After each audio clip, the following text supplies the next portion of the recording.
a beggar who found the treasure within a Buddhist sleep story. There is a gate at the edge of an ancient city, made of stone worn smooth by 10,000 hands. It faces east, and each morning the first light strikes it at an angle that turns the stone the color of warm honey, so that for a few minutes the whole gate seems to breathe.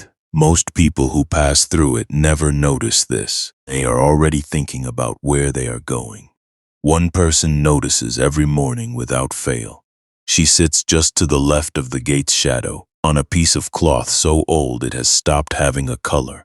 Her legs folded, her hands open in her lap, not in prayer, simply open, the way a bowl is open, ready for whatever falls into it. Her face is the kind that has been outside in all weathers for so long it has become part of the weather itself. Her name, if anyone had thought to ask, was Vasudha.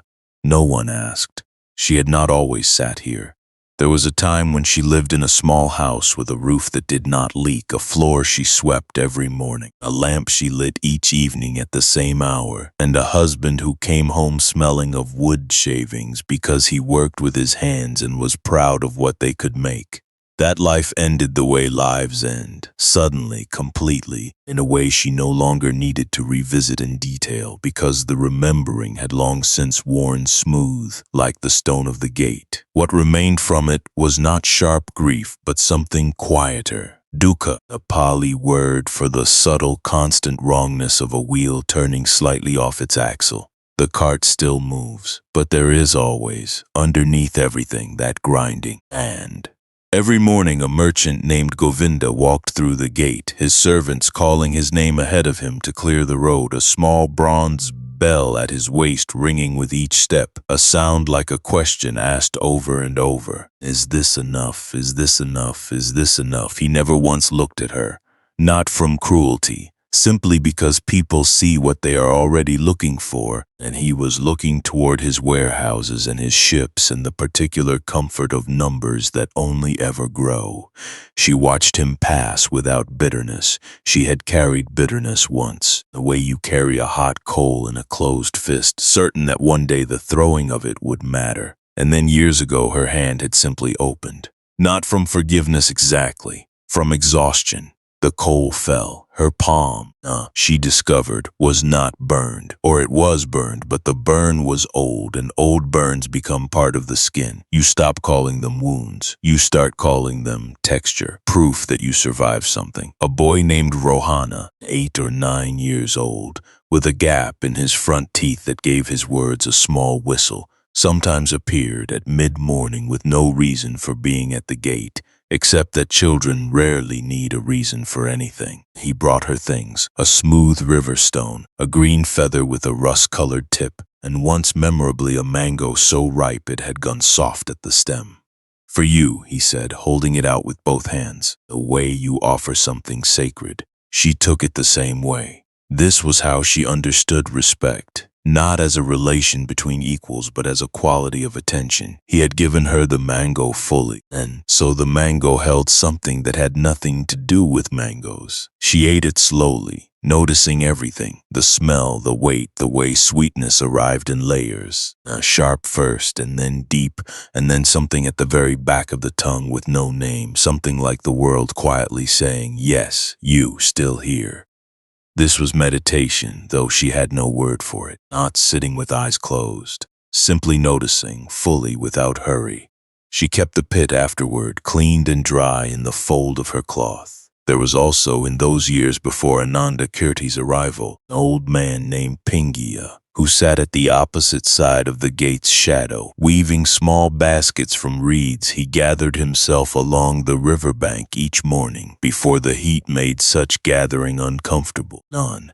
He was not a beggar in the way Vasudha and Kamala were beggars. He sold his baskets modestly but reliably to passing merchants who needed something to carry small goods in, and he had done this by his own account for longer than anyone else at the gate could remember him doing anything else.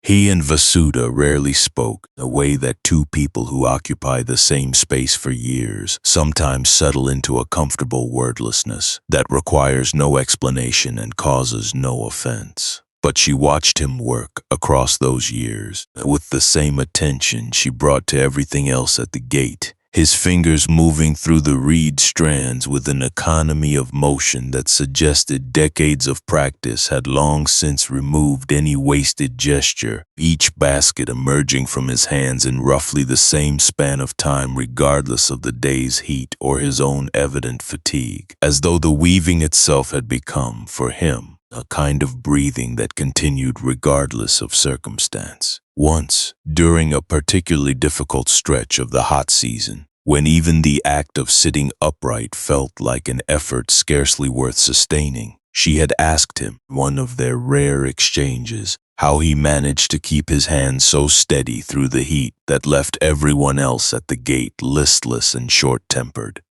"The reeds don't care about the heat," he had said, without looking up from his work. "They only care whether my hands are paying attention. If my hands pay attention, the reeds become baskets. If they don't, the reeds become nothing, regardless of how comfortable or uncomfortable I happen to be while working them.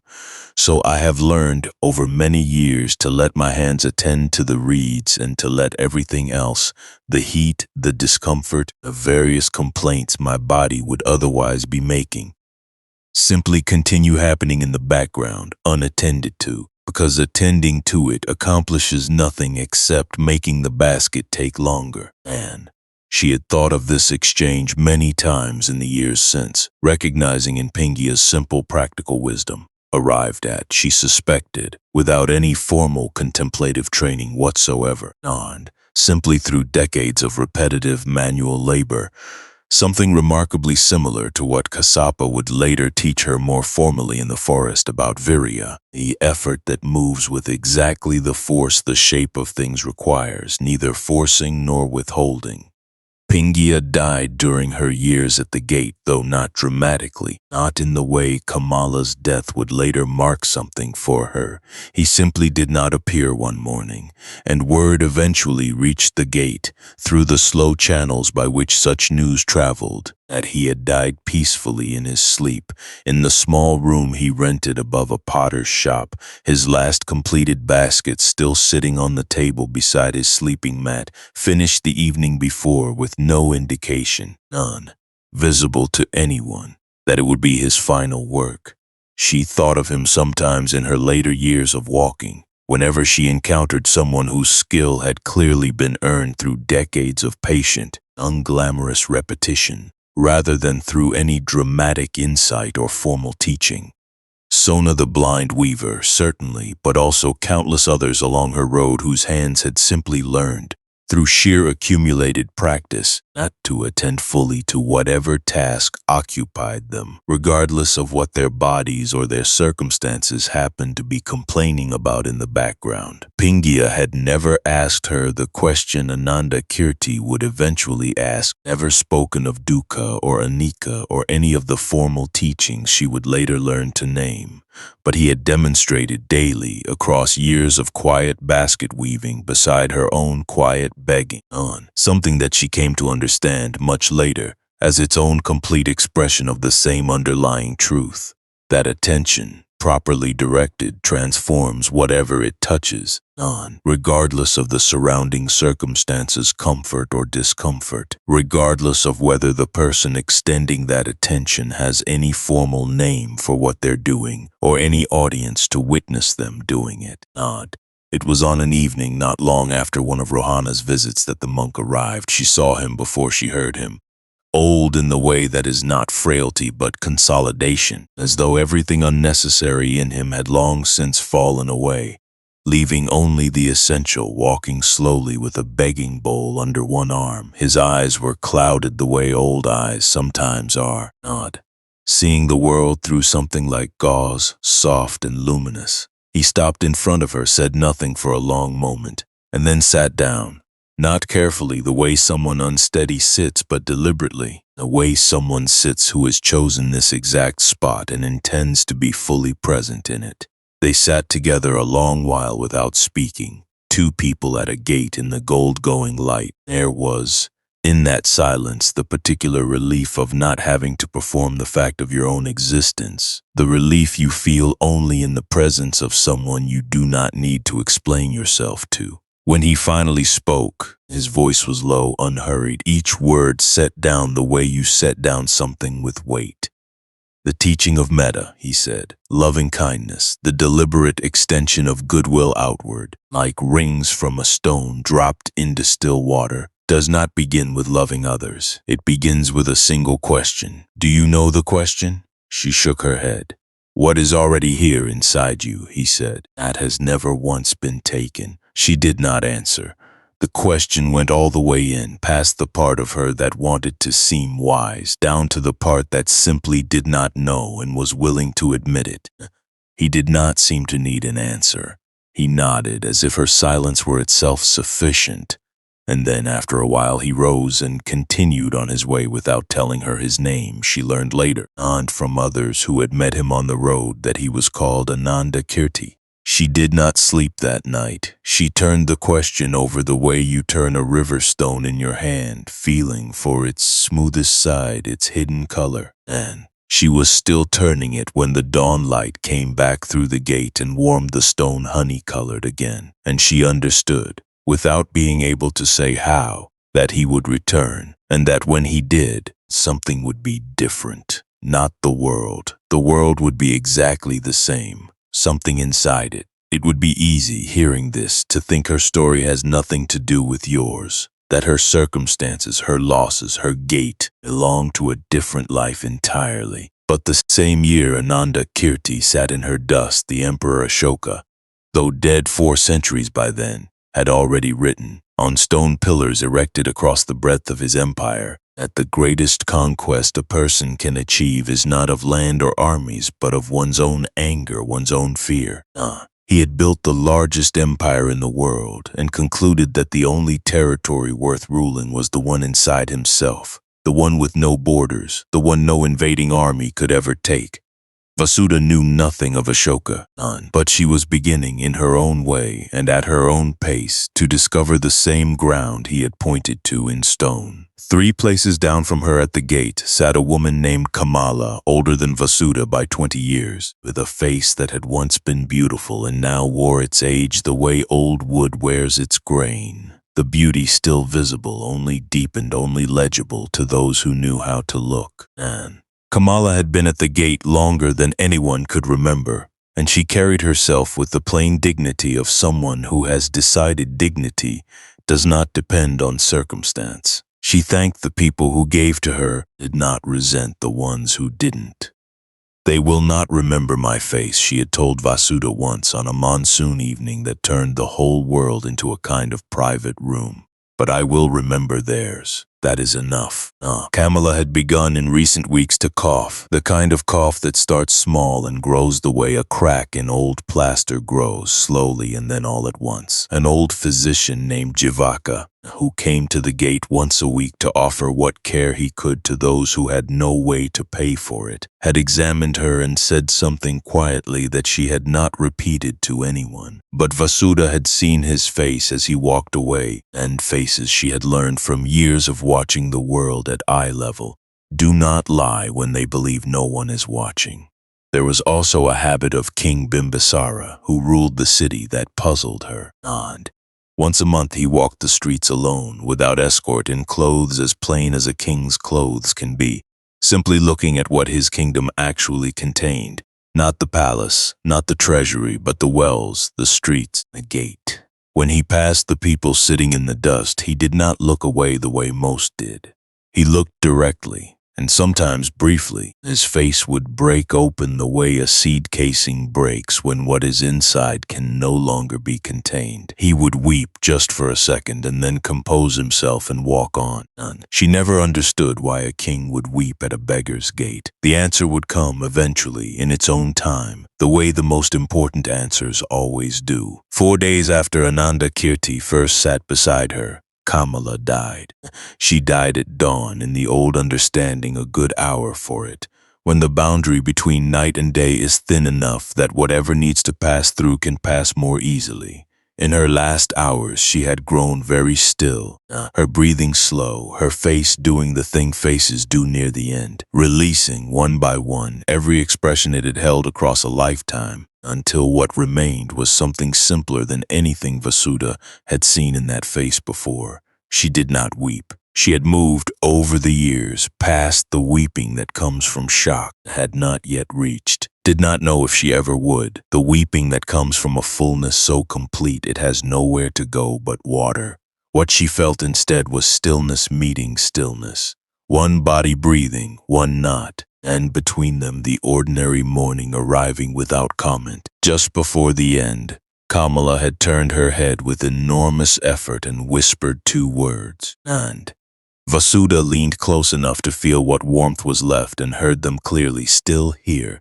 She held those words the way she had once held the mango, carefully, knowing they were perishable, knowing they were also food. And when Javaka arrived that morning and found her still sitting beside the body, he sat down too, the same way Ananda Kirti had sat, not with the briskness of a man who had other places to be, though he did, but with the deliberateness of someone who understood the moment required presence, not efficiency. "She was here a long time," he said. "Yes," Vasudha answered, her voice rough from disuse.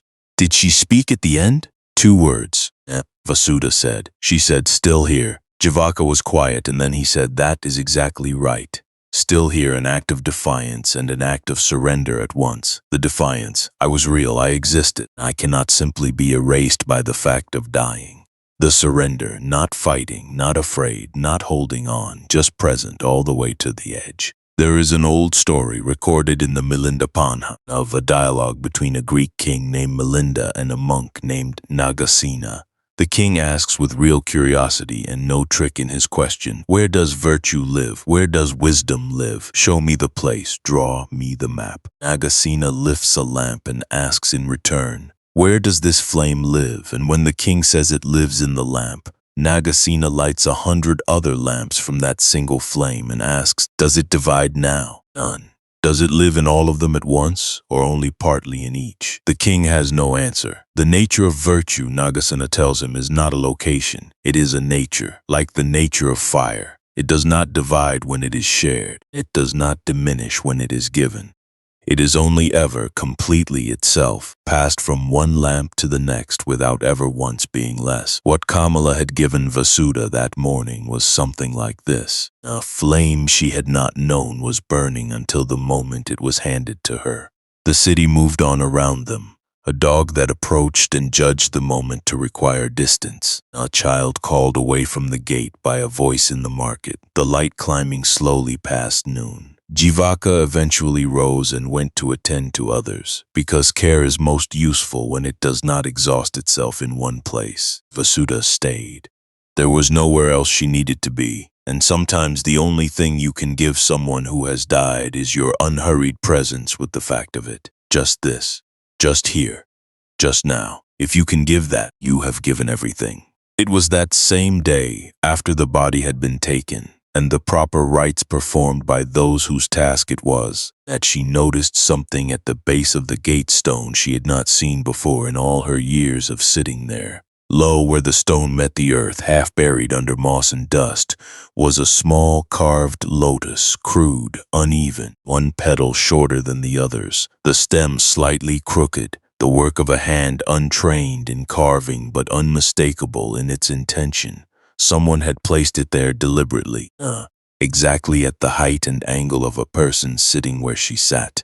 Someone had known, long before she arrived, that a person would one day sit in this exact spot, and had left something for them. "I know you are here," the lotus seemed to say, "though I will never know your name. The path you are walking, in whatever form your own losses take, has been walked before. The ground beneath you has held others. It will hold you too." It was perhaps a year into Rohana's habit of visiting the gate that his father, a dye merchant named Sunanda, who worked 2 streets distant, arrived one afternoon with the particular stiff posture of a man who has come to address something he considers a problem and has rehearsed on the walk over exactly how he intends to address it. "You're the woman my son visits," he said without preamble, standing rather than sitting, in a way that made clear he did not intend to stay long enough to require sitting. "I am," Vasudha said, looking up at him with the same level attention she gave everyone who stopped at the gate, neither defensive nor apologetic. "He brings you things," Sunanda said. "Mangoes, stones. He talks about you at our table more than he talks about his own future.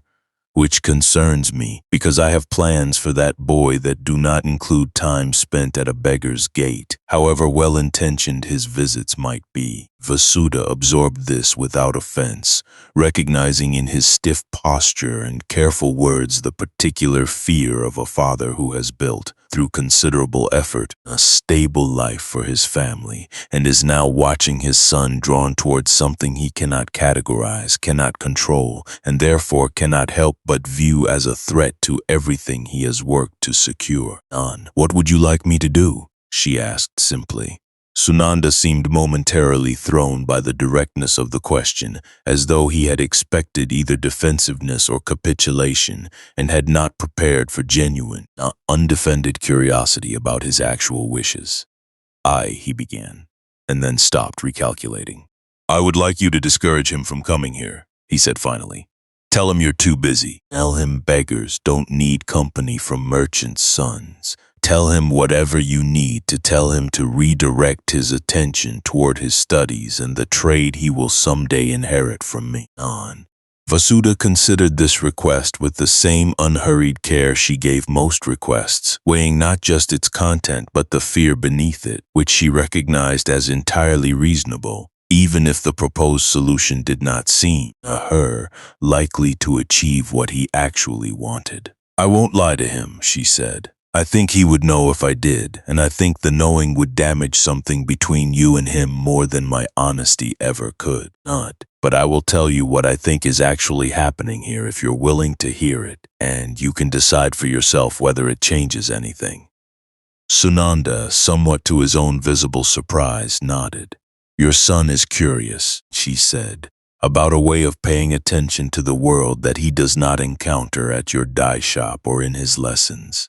I have not taught him anything formally. I have simply received what he brings me with full attention, a kind of attention that I suspect he does not always receive elsewhere, not because you don't love him, but because love, when it is also responsible for someone's entire future, often gets expressed through planning and correction and worry rather than through simple undivided presence. I think he comes here because, for a few minutes at a time, he gets to be a person whose gifts are received completely rather than a son whose performance is being measured against expectations." Sunanda's stiff posture had softened almost imperceptibly during this, though his face remained carefully composed, the particular composure of a man unwilling to let a stranger watch him be moved by anything she said. "I do love him," he said somewhat defensively. "I know," Vasudha said gently. "I never suggested otherwise. I am only saying that the kind of attention he finds here is not in competition with your love. It might even eventually make him a better merchant than he would otherwise become. Someone capable of truly seeing the people he trades with, rather than simply calculating their usefulness to his business. But that is not my decision to make for him, or yours either, in the end. It is his own attention to develop, in whatever direction it naturally wants to grow." Sunanda was quiet for a long moment, looking down at her, with an expression that had shifted, subtly, not from suspicion toward something closer to reluctant consideration. "I did not expect," he said finally, "to come here intending to scold a beggar and leave instead, feeling scolded myself, however gently." "I did not scold you, Vasudha said. "I simply told you what I see. You're free to disagree." He left without further comment that day, but he did not forbid Rohana's visits, and in the months that followed, Vasudha noticed something she had not expected. Nanda himself began occasionally to pass through the gate on his way to and from his shop, never stopping to sit, never acknowledging directly that anything had shifted between them, but slowing his pace just slightly as he passed her.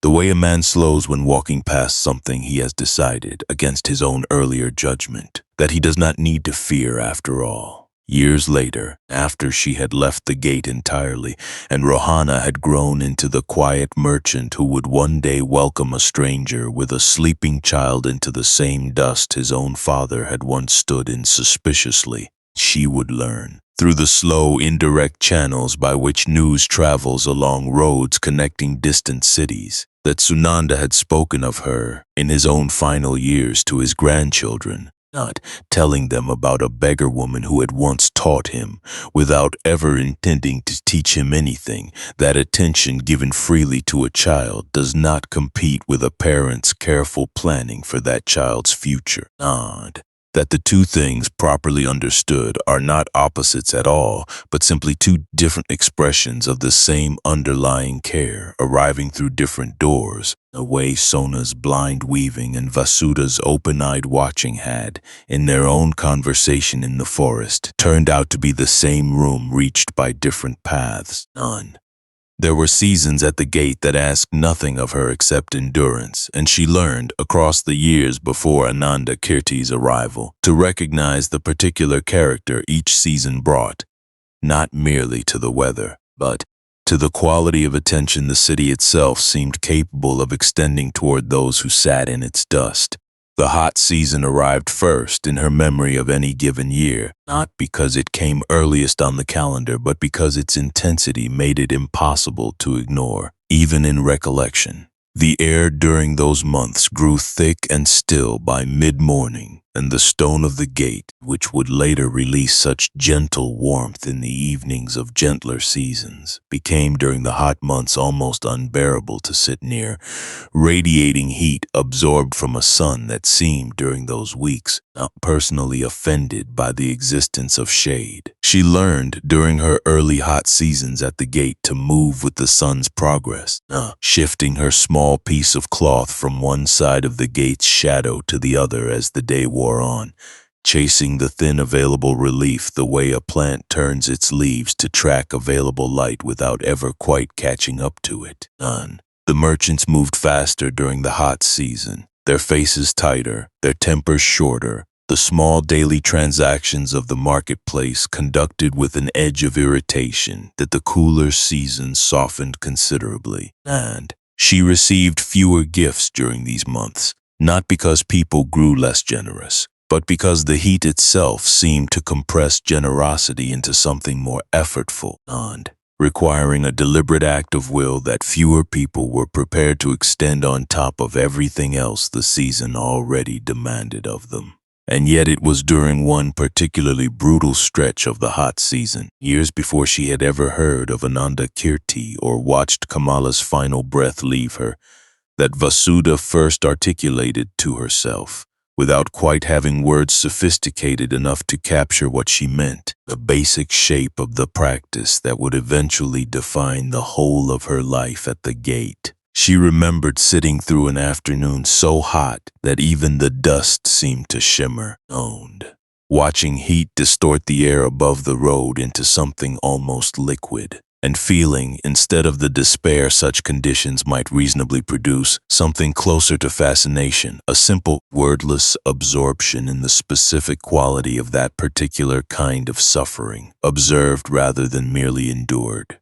This is what heat feels like, she remembered thinking, not as complaint but as plain observation. The way you might note that water is wet or stone is hard. This is exactly what is happening right now, and it is allowed to be exactly what it is without my needing to add anything to it by wishing it were different. This small, undramatic realization that suffering observed without the additional suffering of resistance to the suffering was somehow mysteriously more bearable than suffering fought against, would become, over the following years, a foundation beneath everything else she eventually learned, articulated more formally by Ananda Kirti's Metta, by Kandala's Upekkha, by Kassap's Samadhi, but rooted originally and most simply in one brutally hot afternoon when a woman with nothing else available to her had discovered that her own attention, properly directed, was itself a kind of shelter no weather could fully penetrate. The monsoon brought its own character, distinct from both the hot season's brutality and the cool season's gentler clarity. Weeks of rain that transformed the city's relationship to the gate entirely, driving most of its usual residents to whatever shelter they could improvise while creating, in the spaces between downpours, moments of extraordinary stillness that Vasuda came to treasure specifically because they were so brief and so unpredictable. She learned during her early monsoons at the gate to recognize the particular quality of light that preceded a break in the rain, a faint silvering at the edge of the clouds, a slight lifting of the oppressive gray that gave perhaps 20 minutes warning before the sky would clear enough to let actual sunlight through, however briefly, onto streets still running with water. It was during one such break in a monsoon season several years before Kamala's death that Vasuda witnessed something she would carry with her for the rest of her life without ever fully understanding why it had affected her so deeply. A young mother caught in the rain with an infant wrapped against her chest, ducking momentarily into the gate's narrow, dry overhang alongside Vasuda, both of them strangers sharing an accidental shelter for the few minutes the rain required to ease. The mother had said nothing, been too occupied with shielding her child from the worst of the wet, but in the brief silence between them, as the rain drummed against the gate stone and the infant slept on, oblivious, against its mother's chest, Vasuda had felt something that she could only describe, even years later, as a kind of borrowed peace. The peace of someone else's complete, undivided attention to the one thing that mattered most to them in that moment, radiating outward to include briefly an unrelated stranger sheltering beside her. The mother left as soon as the rain eased enough to permit walking, disappearing into the crowd that emerged from doorways and overhangs the moment the sky allowed it. And Vasuda never saw her again, never learned her name, never knew whether the infant grew into a healthy child or fell to one of the many illnesses that claimed so many children before they reached adulthood in that particular century. But she carried the memory of that borrowed peace through every subsequent monsoon season, understanding it eventually as an early wordless lesson in something Ananda Kirti would later name explicitly. That the quality of attention someone brings to whatever they love most completely is not contained within them, but radiates outward, touching whoever happens to be near enough to receive it, whether they intended it to or not. The cool season, when it arrived each year after the monsoon's heavy rains finally exhausted themselves, brought its own particular gift, clarity. Air, during these months, grew sharp and clean in a way that made distant objects suddenly, startlingly visible. Mountains that had been invisible behind monsoon haze for months reappearing on the horizon with crisp, undeniable presence, as though the world itself had finally stopped holding its breath.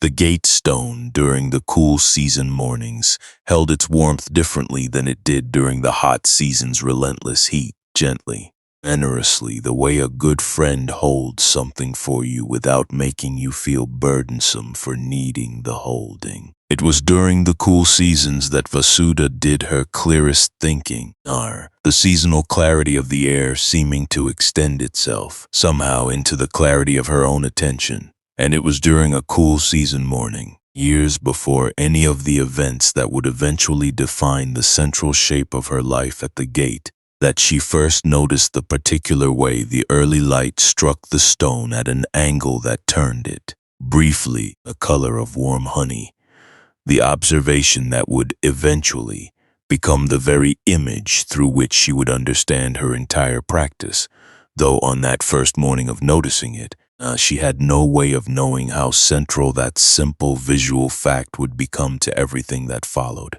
Each season she came to understand across her years at the gate taught something different.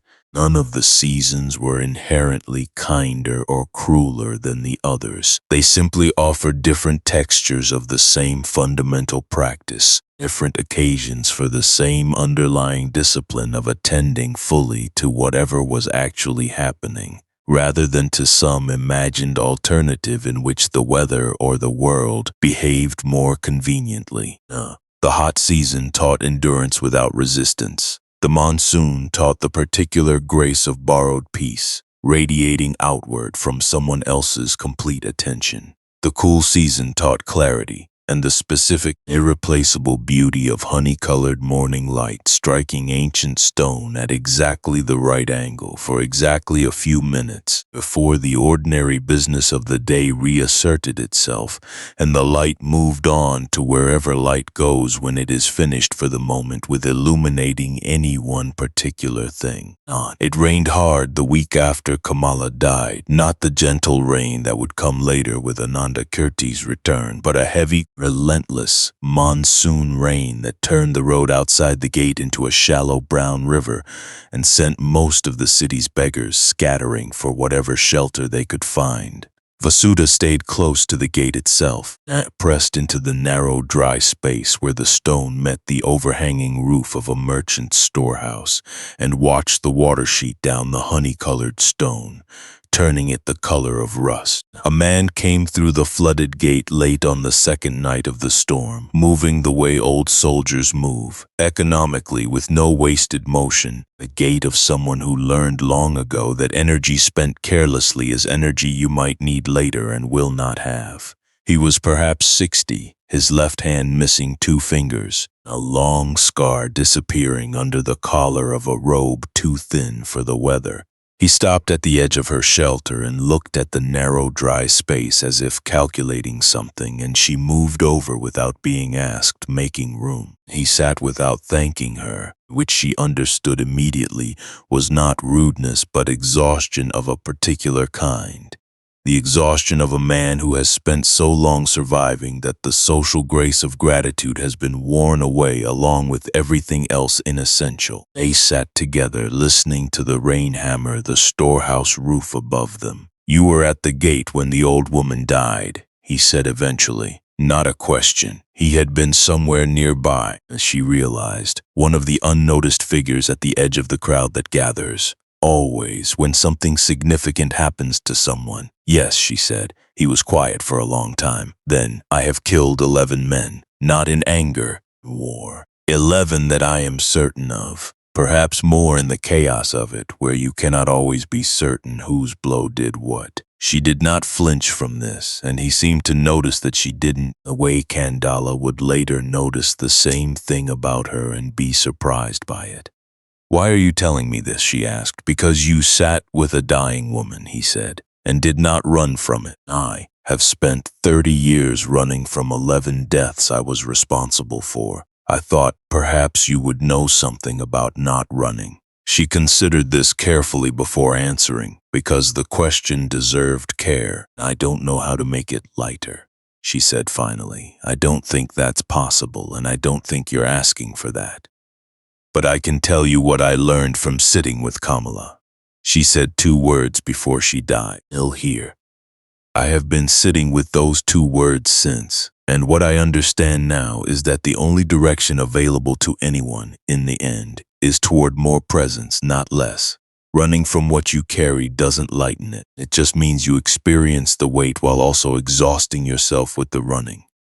"So what do I do instead?" "You sit with it," she said. "The way you're sitting here now, in this storm, telling someone you don't know a thing you've told no one.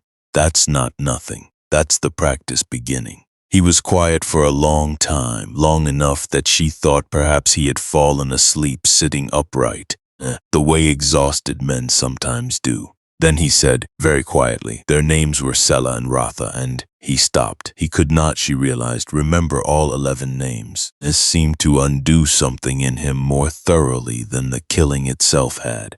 "I don't remember all of them," he said, and his voice broke slightly on the word remember, and I took everything from them, and I cannot even hold their names. This is karma in its true sense, not punishment but consequence taking its natural shape. Not that he was being made to suffer for what he had done, but that the structure of what he had done had created, inside him, a specific and inescapable hollow. The hollow of having ended something irreplaceable and being unable, now, to fully account for what was ended. This was not justice arriving from outside him, It was simply the shape that action takes when it moves forward through time and arrives, eventually, at the person who set it moving. You don't have to remember all of them to honor what happened, she said. You only have to stop running from the fact that it happened. The names you do remember, hold those.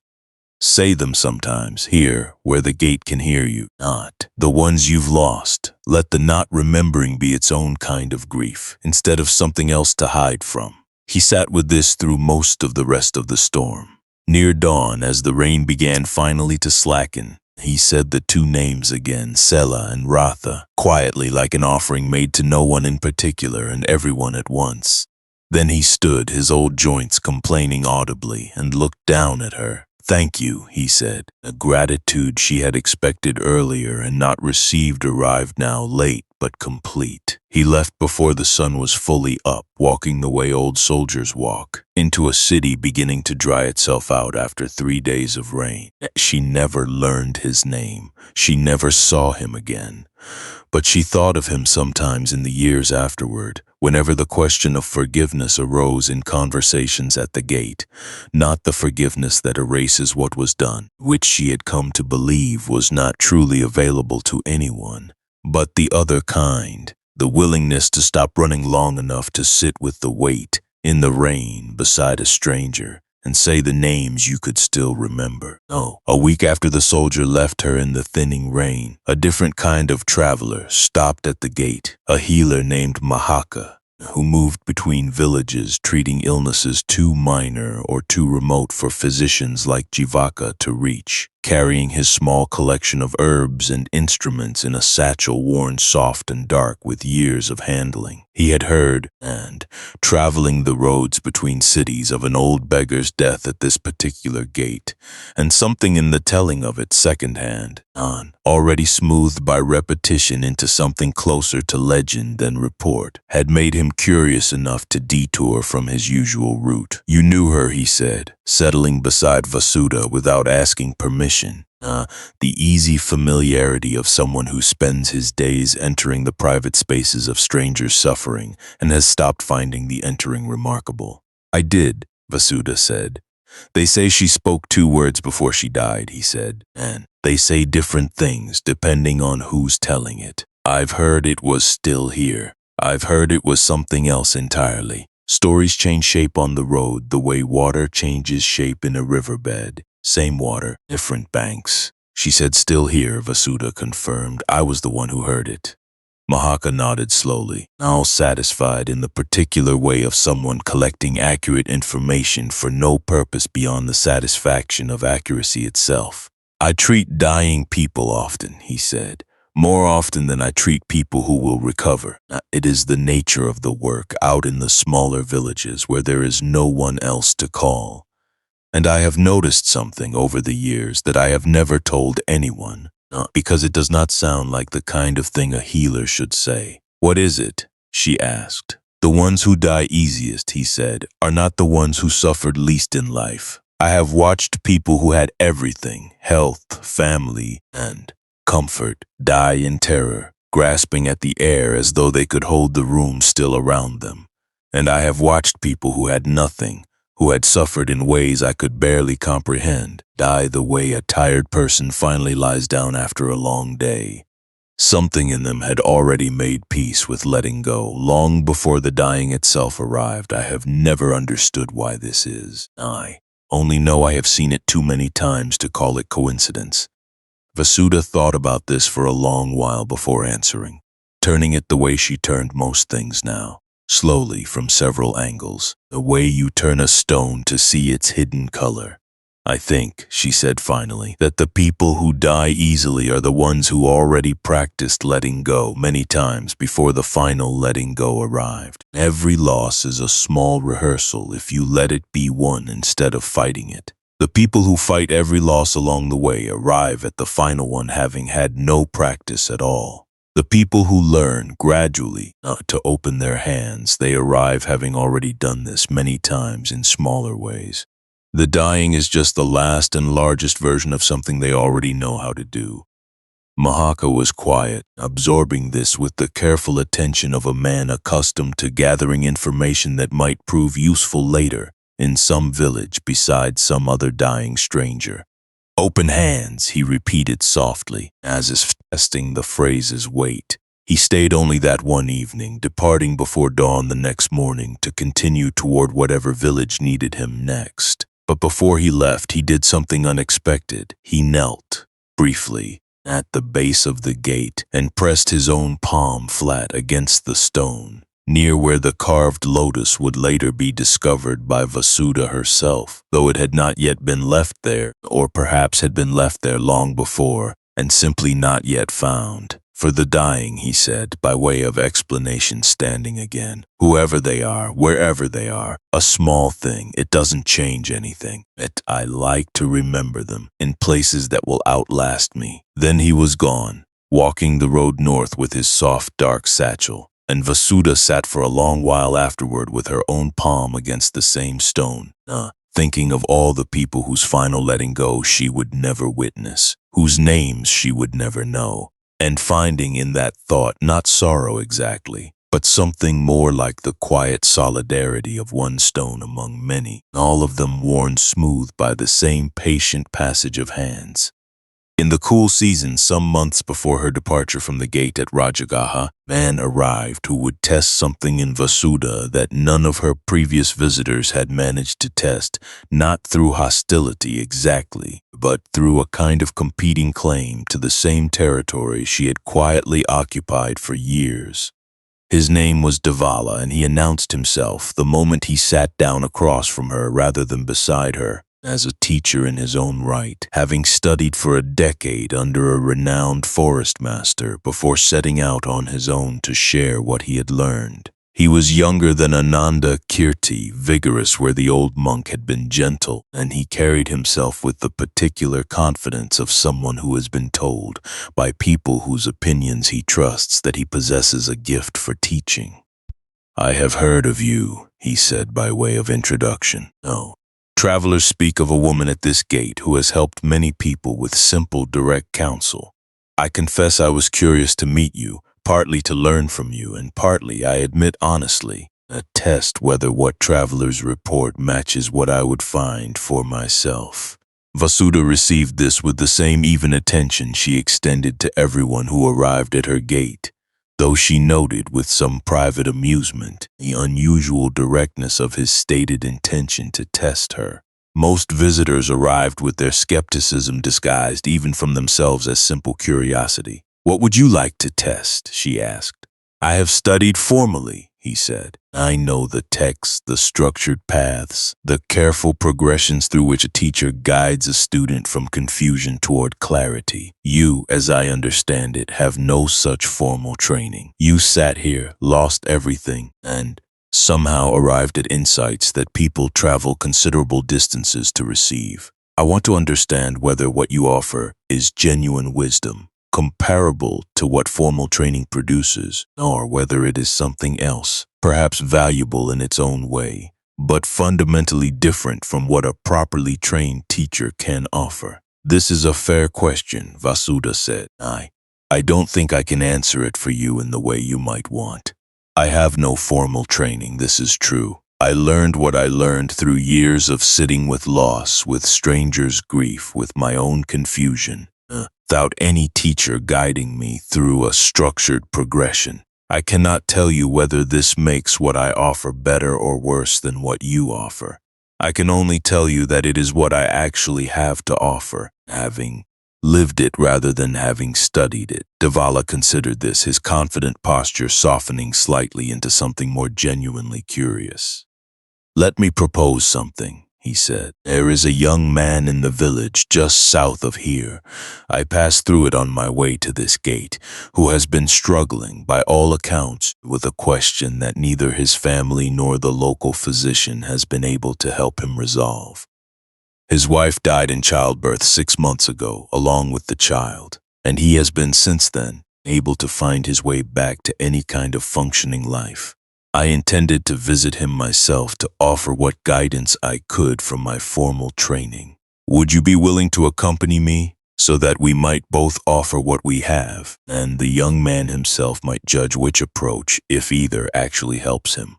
Vasudha agreed, recognizing in the proposal not a trap but a genuine, if unusual, opportunity. And the two of them walked together to the village the following morning, an odd pairing that drew curious looks from those they passed. The formally trained young teacher and the weathered beggar woman, walking side by side with the easy conversation of two people who had decided, despite their differences, to extend each other genuine respect. The young man's name was Kujutara. They found him sitting in the doorway of his house, staring at nothing in particular, his eyes carrying the specific hollowed quality of someone who has stopped expecting anything from his own days beyond their mere continuation. Devala approached first, settling into a formal teaching posture and beginning, with evident care and genuine compassion, to walk Kujutara through a structured contemplation on impermanence, the natural cycle of birth and death that all beings undergo, and the way grasping at what cannot be held only compounds suffering rather than alleviating it, the eventual possibility, through sustained practice, of finding peace even in the face of such devastating loss. It was, Vasudha observed, a genuinely skilled presentation, clearly the product of years of careful study, delivered with real warmth and evident concern for the man's suffering. Kujutara listened, nodding occasionally, but something in his posture remained closed, polite but unreached, the particular distance of someone receiving words that, however true, were not yet finding purchase in the specific terrain of his actual grief. And when Devala finished, he glanced at Vasudha, an unspoken invitation for her to offer whatever she might add. She sat down, not across from Kujutara the way Devala had positioned himself, but beside him, at the same careful angle she had once sat beside Kandala, close enough to convey presence without crowding the space he clearly needed. "What was her name?" Vasudha asked simply. "Your wife." Kujutara's composed expression cracked slightly at the directness of the question, the first crack Vasudha had observed since their arrival. "Sumana," he said, his voice catching on the single word. "And the child?" "We had not yet named her," he said. "We were waiting until she was born safely, as is the custom in my family. And then she was born, and there was no time. Now I think of her sometimes as simply the daughter who never received a name, which feels like its own particular cruelty added on top of everything else." And Vasudha absorbed this with the same stillness she had once offered Sanjaya at the riverbank, recognizing in Kujutara's grief the specific, irreplaceable shape of his particular loss, not impermanence in the abstract, however true that teaching might be, but Sumana specifically, and a daughter who had existed for mere minutes without ever receiving the name that would have made her loss speakable in the ordinary language available to grieving parents. "Would you tell me about her?" Vasudha asked. "Sumana, not how she died.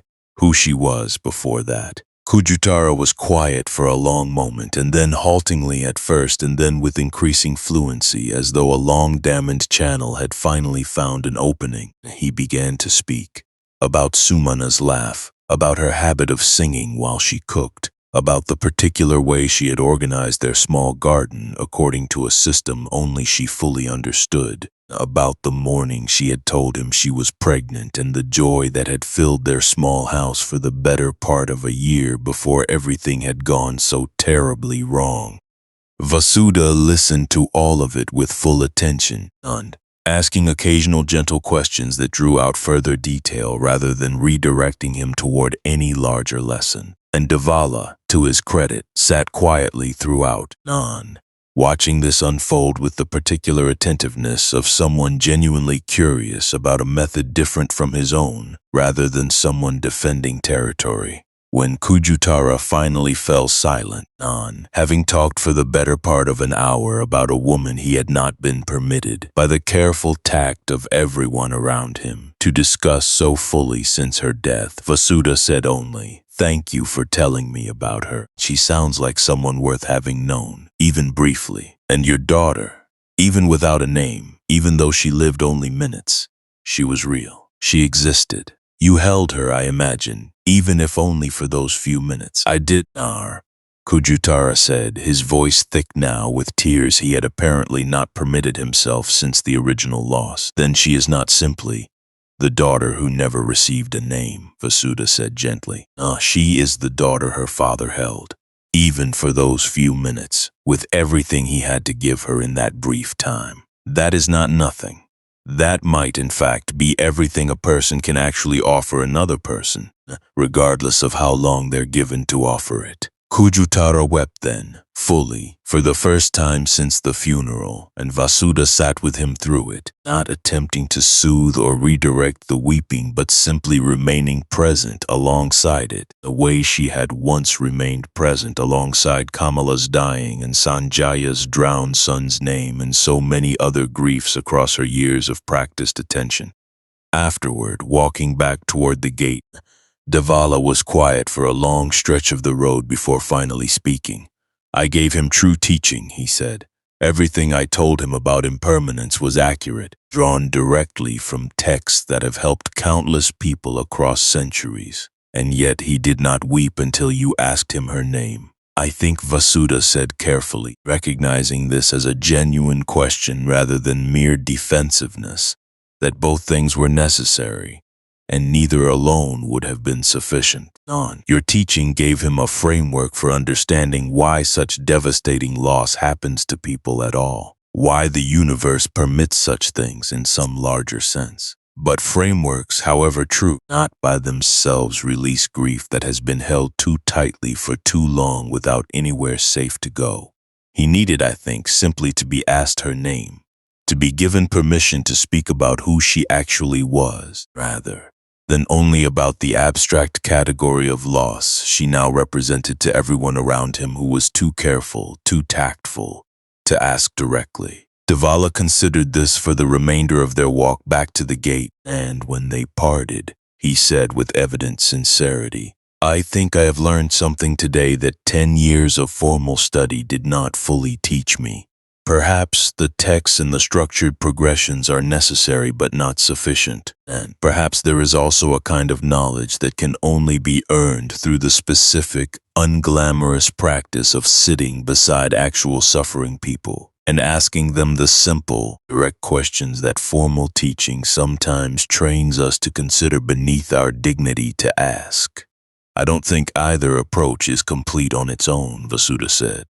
I have learned things from formally trained teachers, Kasapa in the forest, Sarada at her monastery, though I had not yet met her at the time of this particular exchange, that I could not have arrived at through my own unstructured practice alone. I think the wisest path probably draws from both the careful and accumulated knowledge of those who have studied formally, and the direct, unglamorous willingness to simply sit with whatever specific grief is actually in front of you, asking it the particular questions it needs answered rather than only the general questions your training has prepared you to ask. Devala did not become a regular visitor to the gate after this single exchange, but he returned twice more in the following months, each time bringing someone struggling with a particular grief he felt might benefit from the kind of direct and specific attention Vasuda had demonstrated with Kujutara, and each time the two of them sat together, offering their different but increasingly complementary approaches, until eventually Devala began incorporating into his own formal teaching the simple practice of asking grieving people the names of who or what they had lost before attempting to offer any larger framework for understanding that loss. Years later, after she had long since left the gate and was deep into her own road of wandering encounters, Vasuda would learn, through the same slow channels of news that eventually brought her updates on Sunanda and Rohana and so many others from her gate years, that Kujutara had eventually remarried, had 2 more children, and had named his first daughter from that second marriage Sumana, in honor of the wife and the unnamed daughter he had lost. A small act of remembrance that ensured neither would be forgotten, even as his life moved forward into new forms of joy that did not erase but somehow incorporated the grief that had once seemed entirely unbearable. A man arrived at the gate some weeks later on what might have been a Tuesday. He was a leper, which in that world meant not just an illness but a category, a verdict, a permanent expulsion from the ordinary human circle. His fingers were damaged, his gait careful in the way of someone who has learned to compensate for what he can no longer fully feel. He sat down at a distance of 2 arm lengths from Vasuda, a habitual distance of someone who has learned that wanting what you cannot have is the one kind of suffering that is entirely optional. She did not move away. This seemed to surprise him. A flicker crossed his face before he controlled it, the reflex of someone trained not to show need. "You are not afraid of me," he said. It was not a question.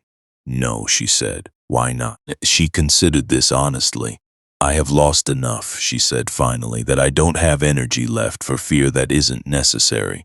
His name was Kandala. He looked at her for a long time with eyes that were, unlike the rest of him, entirely intact, dark clear, carrying the particular steadiness of someone who has seen things he could not look away from and learned to look anyway. "There is a word the monks use," he said, "upekkha, equanimity, and people think it means not caring, not being moved, but that is wrong. It is being moved without being swept away, feeling the current without drowning in it. Standing in the river, you feel the river. You are in the river, but you are standing." "How do you know this?" she asked. "Because I have drowned," he said, "and I have stood, and I know the difference." He spoke too, of a word he had heard once from a teacher long ago and had carried without fully understanding it. Sunyata, emptiness, the idea that nothing holds a fixed, independent existence of its own. "It sounded like nothing," he admitted, "until it arrived in you and became everything." Vasuda sat with this, everything she had once believed permanent about herself. The wife, the woman with a house, the woman with a place in a particular community, none of it, she was beginning to understand, had ever been as solid as it seemed. This was not a depressing discovery, it was strangely liberating. If the thing she had thought was fixed was not fixed, then nothing about her was locked. Nothing was the final word. What if she was not permanently anything? What if she was like Nagasina's flame, simply burning, moving from moment to moment, a process rather than an object, a verb rather than a noun? She tried to say this to Kandala, haltingly. He listened to all of it and said only, yes, the most complete response she had ever received. "What did Kamala whisper before she died?" he asked. The same question Javaka had asked. Oh, he did not know it. "Still here," she said. He nodded slowly. "She taught you more than she knew," he said. "Still here" is not only what she said at the end. It is the whole practice, to not have gone anywhere, to not have abandoned yourself to the past, or the fear, or the grief, still present, still here. Every person who has ever sat at this gate in whatever city in whatever century has been practicing exactly that, whether they had a word for it or not. The young nun arrived not long after, and when she sat beside Vasuda, Vasuda said nothing. By now her greatest skill. The young woman's name was Anoja. She held herself with the careful posture of someone newly given a set of rules and still following them consciously, one at a time, and rather than letting them sink into the body where rules eventually become wisdom or remain only performance. She had a scratch on her forearm, barely healed, which Vasuda noticed and did not mention. "I ran away," and Anoja said eventually, the words arriving all at once, the way held things arrive when they finally come. "Not from the monastery, before it. I ran away from what I was, from who people expected me to be. And then I found a teacher, and she told me, if you are running, run toward something, not just away." So I asked, "Toward what?"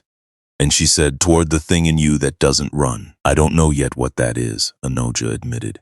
"I know," said Vasuda. "Know what it is?" Anoja asked, startled. "I know that I don't know it either," Vasuda said. "But I know the direction." She pointed, not outward, not at the gate or the city, but inward, at the place below her own breastbone where things settle when they matter and have nowhere else to go.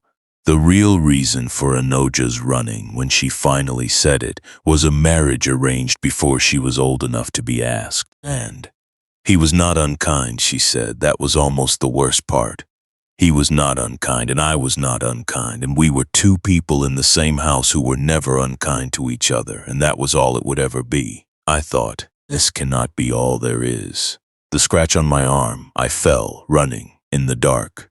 That's all it is. I know, Vasudha said. And she did. She had heard enough truths that night to recognize a complete one when it arrived, and she held it the way complete truths deserve to be held, without embellishment, without interrogation, just, I hear you, I believe you, I am here. And a woman passed through the gate most afternoons that season whom Vasudha had watched for months without ever exchanging a word, always richly dressed, always trailed by at least 2 servants, always wearing the carefully arranged expression of someone for whom presentation has become a kind of armor worn so long it no longer feels like armor at all. Her name, Vasudha, had learned from the talk that moves through gates the way water moves through low ground, was Sulabha, wife of one of the city's wealthier cloth merchants. One afternoon, for no reason Vasudha could identify and Sulabha herself likely could not have explained, she stopped. This had never happened before. May I sit? Sulabha asked, and Vasudha moved slightly on her cloth to make room, the way she had made room countless times before for countless different kinds of need. There is room, she said. Sulabha sat, waving her servants back further than the polite distance they usually kept, and for a while the 2 women simply sat together while the gate's shadow moved slowly across them both, indifferent to wealth or its absence. You have been here a long time, and Sulabha said eventually, the same observation Jivaka had made of Kamala, the city's habitual way of acknowledging duration when it could not find another way to begin. A long time, yes, Vasudha agreed. Do you ever want to leave? Sulabha asked. Vasudha considered this honestly, the way she considered most things now. Sometimes, she said.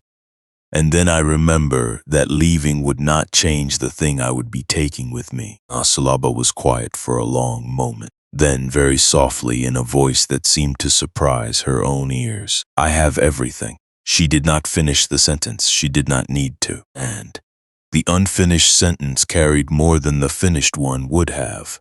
I have everything, and something is still missing. I have everything, and I cannot remember when I last sat anywhere simply because it was where I needed to be rather than where I was required to be seen. Vasudha did not respond with wisdom. She had learned over years of sitting beside people carrying difficult, half-formed truths that the most useful thing she could offer was the discipline of not immediately covering someone else's truth with her own. She simply sat with Sulabha in the unfinished sentence and let it breathe, the way you let a wound breathe instead of bandaging it too quickly. After a while, Sulabha said, how do you do it? Just stay. I don't stay, Vasudha said. I arrive. Every morning, I arrive here. That is different from staying. No, staying suggests you are stuck somewhere. Arriving means you keep choosing it. I don't know how to arrive, Sulabha said. You just did, Vasudha told her. Sulabha looked down at her own hands, and, resting open in her lap, richly dressed hands heavy with rings that caught what light there was, but held in exactly the same open, unclenched position Vasudha's own hands rested in. Something in her face shifted then, not dramatically, not in any way her servants watching from across the road could have named, but perceptibly, the way a window opens a small fraction and lets in air that was not there a moment before. And she stayed perhaps half an hour longer. Then she rose, composed herself, and walked back into the particular life that was hers to walk back into. But she walked more slowly than she had arrived, and she did not rearrange her face into its usual careful expression until she was nearly out of sight. Vasudha watched her go, and thought of Merchant Govinda and his small bronze bell, asking its endless unanswerable question. She thought of King Bimbara, breaking open briefly at this same gate before composing himself and walking on. So many people she understood now, carrying something in a shape that was not different in kind from what she had carried, only different in its particular outward form. The gate did not discriminate among them. It simply stood and let people pass or pause, sit, exactly as their lives required of them in that moment.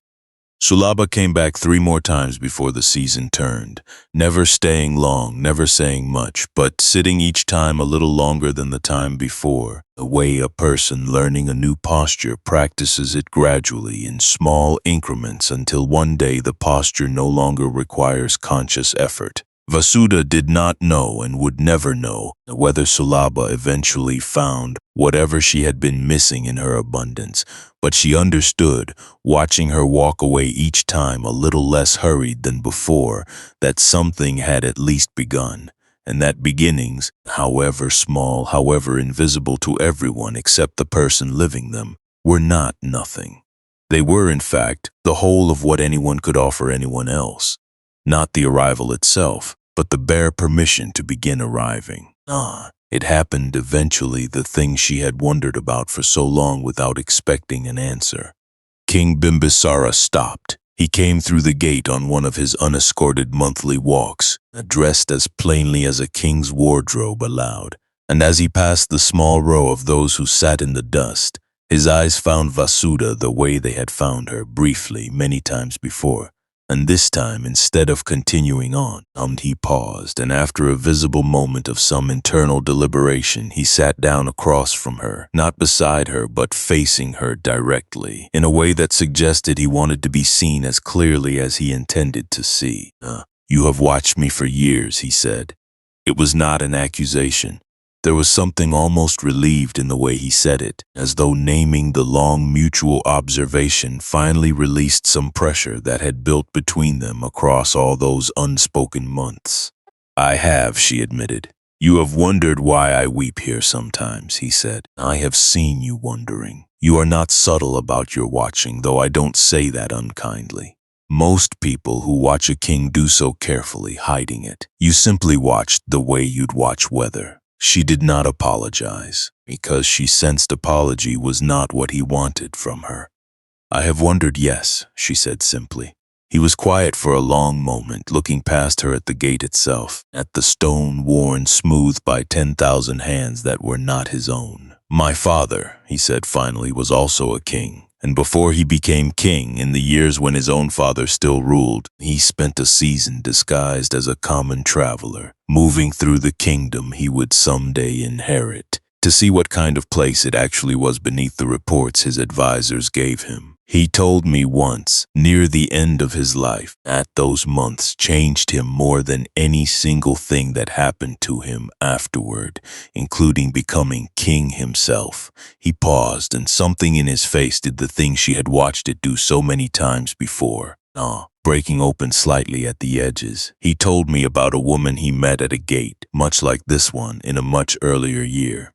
A woman who had lost everything and sat in the dust with nothing, and who nonetheless seemed to him more genuinely present in her own life than any of the wealthy advisors who surrounded him at court. He said he never forgot her.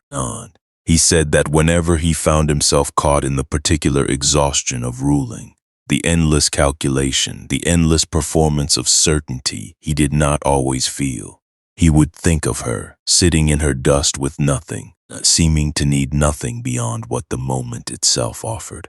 I think, he said slowly, that when I see you here, I see her. Not literally, you are not the same woman, and decades separate you from whoever she was. But you occupy the same place in the world that she occupied for my father. You remind me the way she reminded him, that everything I have accumulated, the palace, the armies, the treasury, the elaborate architecture of being a king, none of it is actually necessary for a person to be fully alive in their own life. You sit here with open hands and nothing else, and somehow you seem less burdened than I am, and surrounded by everything I am supposed to want. Vasuda listened to all of this with the particular stillness she had learned over years of receiving people's unexpected truths without rushing to respond to them. When he finished, she said only, I did not choose this life at first. It was taken from me, the one I had before. I did not arrive here through wisdom. I arrived here through loss, and only later did the loss become something other than simply loss. I understand that, he said. I am not romanticizing your circumstance. I know what it costs you to sit here, through every season, through every kind of weather, dependent on the unpredictable generosity of strangers. And I am not envying your poverty. I am envying something else. The quality of attention you seem to bring to whatever arrives, which I have spent my whole reign trying and failing to bring to anything, buried as I am under the weight of decisions that never stop arriving. She thought about this carefully. Perhaps, she said, the weight of decisions is its own gate. None. Perhaps you sit at it the way I sit at this one, except your dust is made of consequence instead of literal dust, and your open hands are harder to recognize because they're holding scrolls and treaties instead of nothing at all. The practice might be the same, even if the circumstance looks entirely different. Bimbisara was quiet for a long while, considering this. Then he said, with something like surprised gratitude, "No one has ever spoken to me this directly. Not my advisors, not even my father, in his final years, when he might have. Everyone around me is too aware that I am a king to forget it long enough to simply talk to me. I am not aware of it in the way they are," she said simply. "To me, you are a man who weeps sometimes at a gate. That is what I have watched for years. The rest of it, the palace, the armies, I have never seen any of that. I have only seen this." He left not long after, but before he did, he reached into the fold of his plain robe and produced a small object. Not gold, not anything of obvious value, simply a smooth, dark stone he had apparently been carrying for reasons of his own. He set it down beside her without ceremony. "My father carried something like this," he said, "from his own season of disguised wandering. I have carried one too, for years, without entirely knowing why. I think perhaps it is time it belonged to someone who understands what it means to carry something small and hold on to it for reasons that resist easy explanation. Never returned to the gate after that, at least not while she remained there. But she kept the stone, alongside the mango pit, in the fold of her cloth, and she thought of him sometimes in the years of walking that followed. A king who wept at gates carrying forward in his own way the same unanswerable question that had been passed to her by a monk with clouded eyes, that she would carry in turn to everyone she met on every road that still lay ahead of her. And in the days between Vasuda's return from the forest clearing and the rain-soaked morning when Ananda Kirti finally answered the question he had first posed, had occasion to learn something of his own history. Not from him directly, since he rarely spoke of himself, but from an older woman named Kima, who kept a small stall near the gate selling clay pots and who had known him, as she said, for the better part of 30 years. He was not always a monk, Kima told her one slow afternoon while arranging her wares, the two of them passing time the way people near a gate often do, in conversation that asks nothing and expects nothing beyond the simple company of it. He had a family once, a wife. 2 children, I believe, though I never met them myself. What happened? Vasuda asked, though she suspected none, even as she asked that the answer would be some version of what had happened to her own family. The ordinary, devastating arithmetic of loss that visited every household in every city, sparing none, regardless of virtue or preparation. A fever swept through the eastern quarter of the city, perhaps 35 years ago now, Kima said. It took his wife first and then both children within the same season. He did not become a monk immediately. I remember him in the years just after, and they were terrible years for him, by every account.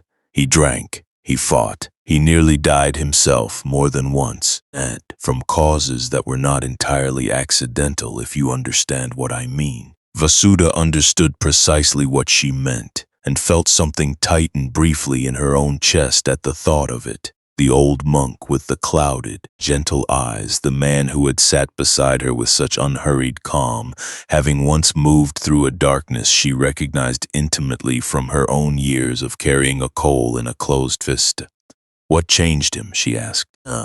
Kima considered this for a long moment, her hands still on the pots she was arranging. I don't know the full answer, she admitted. I know only that one day, perhaps 5 years after his family died, he simply stopped drinking. stopped fighting. He told me once, much later, that he had been sitting in the gutter outside a tavern, having lost what little money he had to a gambling debt, and a child, a stranger's child, no older than his own had come and sat beside him without fear, the way children sometimes do, oblivious to the danger adults assume in every unfamiliar adult. The child had simply sat there, watching him with open curiosity, until eventually the child's mother came and gently took the child's hand and led her away, apologizing for the intrusion as though Ananda Kirti were the one who had been wronged, rather than the other way around. And he said that small kindness, the mother's unnecessary apology to a man who deserved no apology at all, broke something open in him that 30 years of grief had not managed to break. He said he understood, in that moment, that the world still contained people capable of extending grace to strangers who had done nothing to earn it,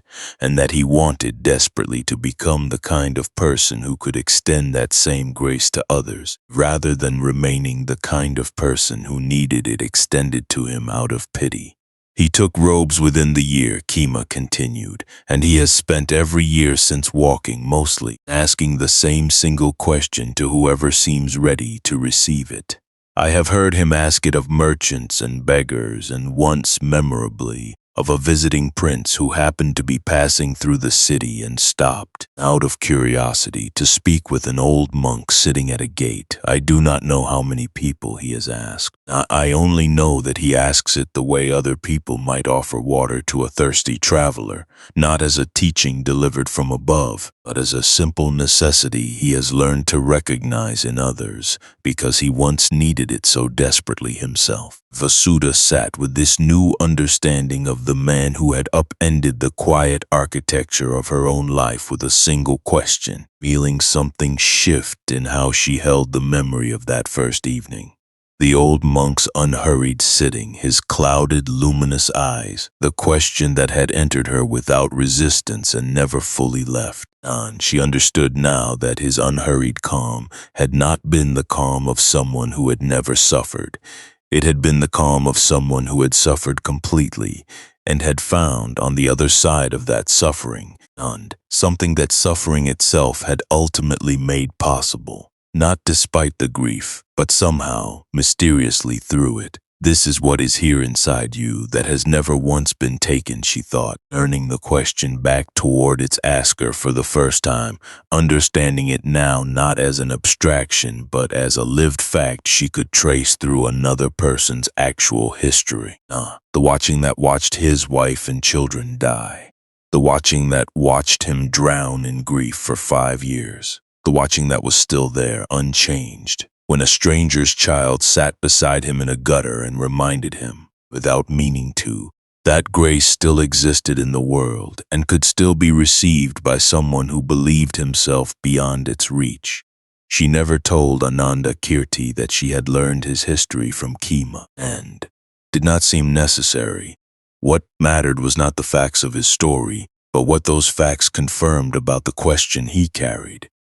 That it had not been handed to him from some untested theoretical height, but had been earned, the hardest way available to any human being, through the complete devastation of everything he had once believed his life depended on, and the slow, unlikely discovery that something remained even after that devastation, something that had been there all along, waiting beneath the wreckage for him to finally notice it.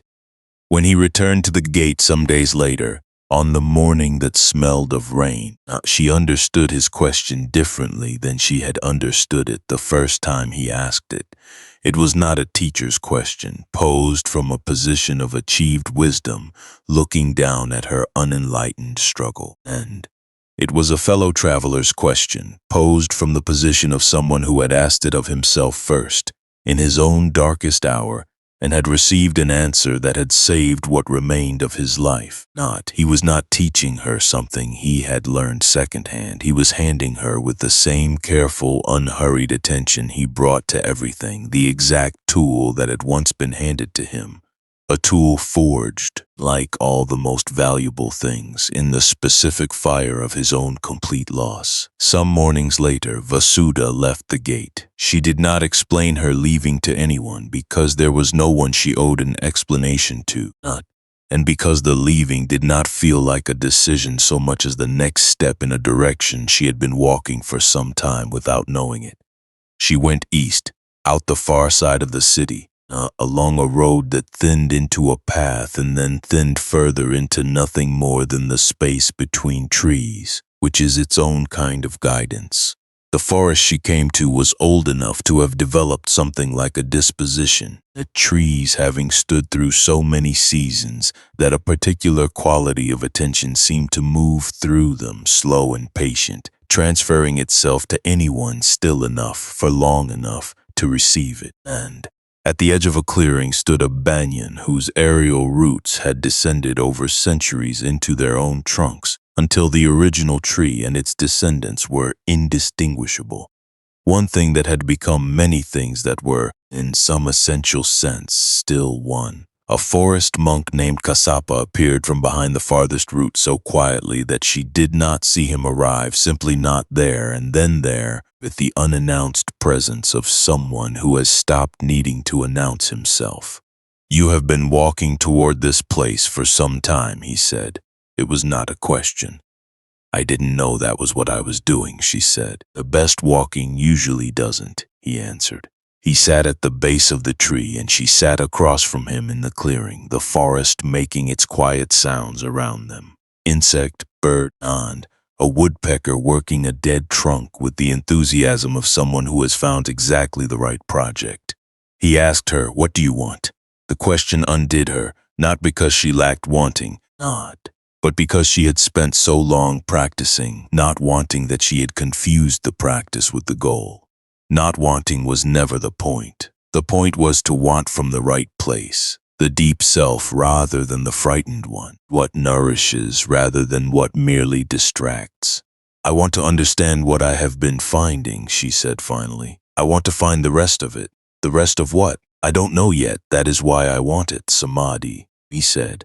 "Concentration, the gathered and settled mind doing only one thing, is not a place you travel to. It is what happens when conditions are right. When you have put enough down, become still enough, and honest enough for long enough. The tree does not concentrate on growing. It simply grows because it has done everything that makes growing possible. The samadhi arrives the same way." He spoke also of virya, effort. Oh, not the kind people imagine when they hear the word. Most people think effort means trying harder. But virya is more like water finding its level. It does not push, it does not rest, it simply moves in the direction natural to it, with exactly the force the shape of things requires. She thought of her years at the gate, not forcing, not withholding, simply present, available, attending. Had that been virya all along, without the name?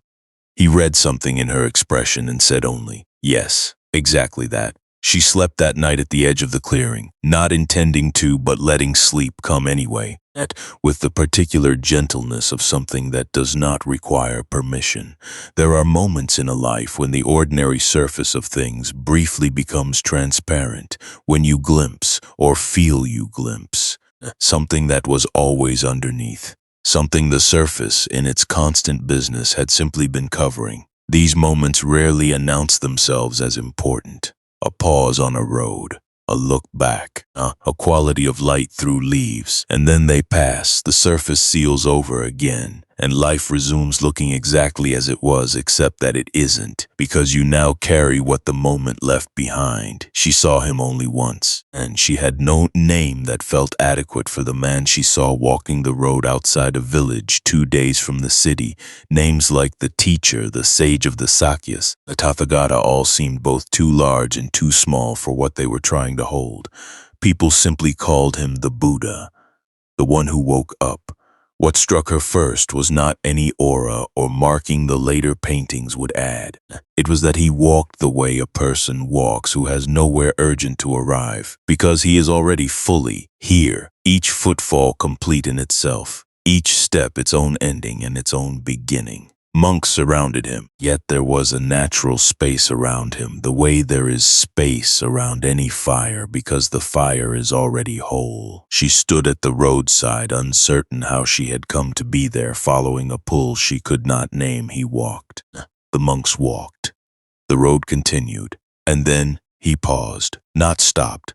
Pause the way you pause when something at the edge of awareness catches you before your mind has caught up. In the stillness, he turned his head, just slightly, and looked back. She felt in that moment recognized, not assessed, not categorized, simply seen, the way one lit lamp is seen by every other lamp in a room. Not by touching, not by proximity, but by the simple shared fact of being light.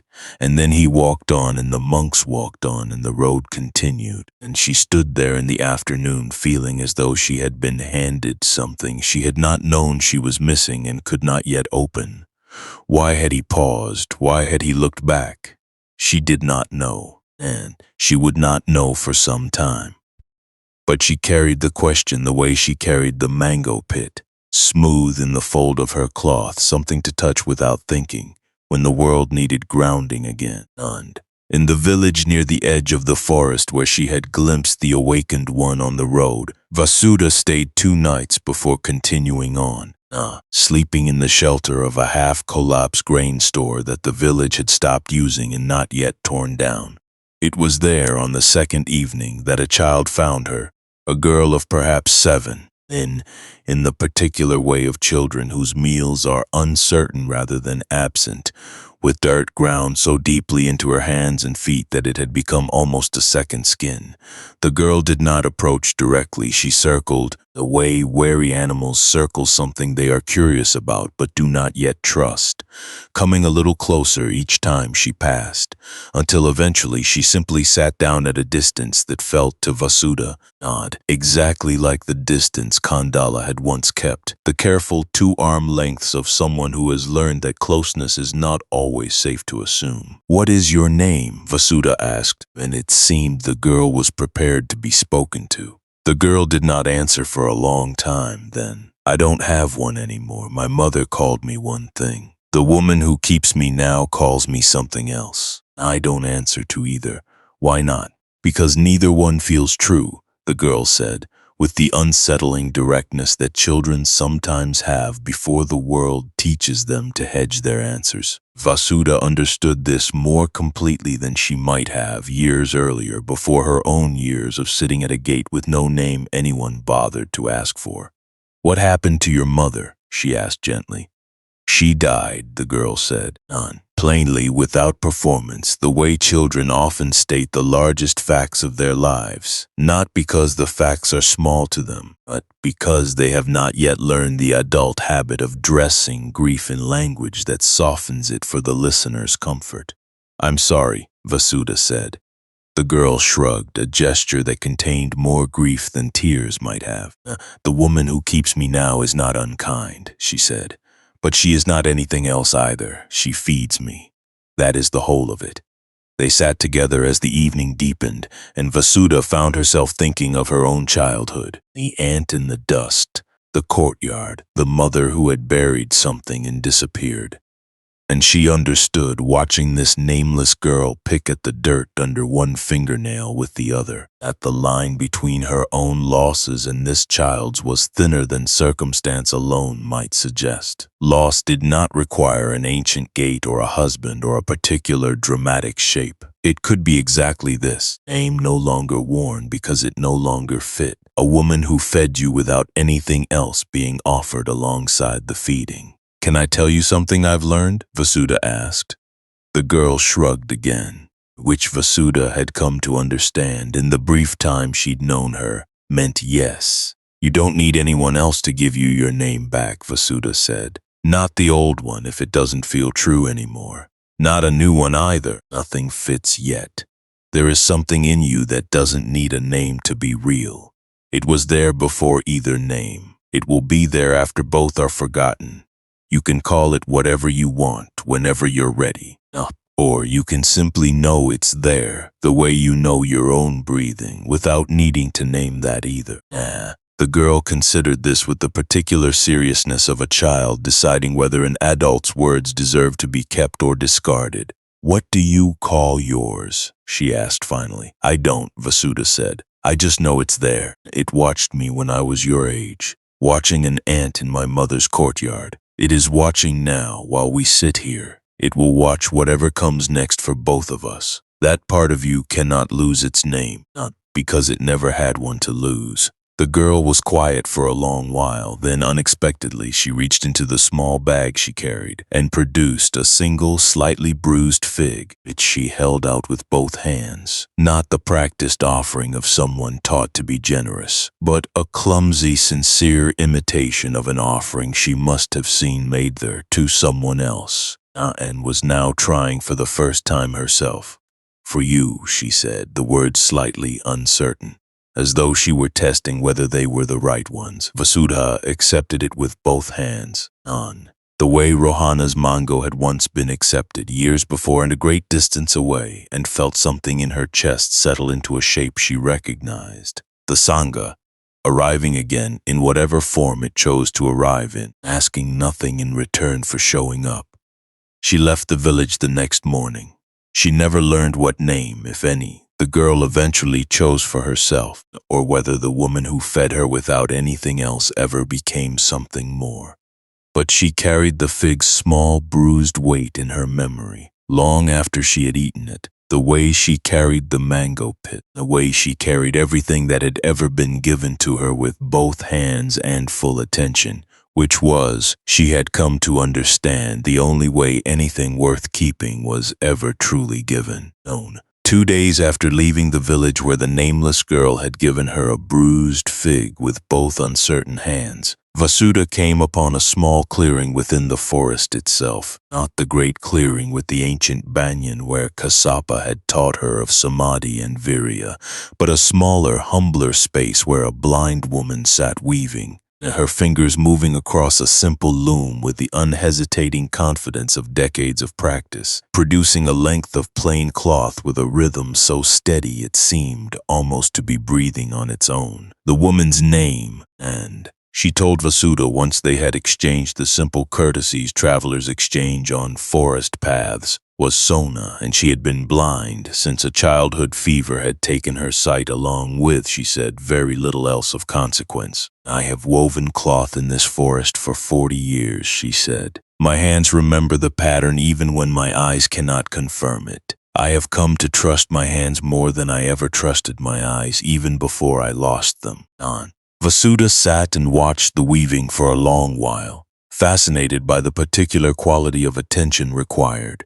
Not the watching attention she herself had practiced for years at the gate, but something more intimate, attention located entirely in touch, in the fine calibration of fingers reading thread the way eyes read distance. "Do you mind that I'm watching?" Vasudha asked eventually, aware that the asymmetry of the situation, one woman watching, the other unable to watch back, might feel uncomfortable to someone less at peace with it than Sona seemed to be. Sona laughed, a warm, unguarded sound. "Everyone watches," she said. "I have grown used to being watched without being able to confirm exactly how or by whom or with what expression on their face.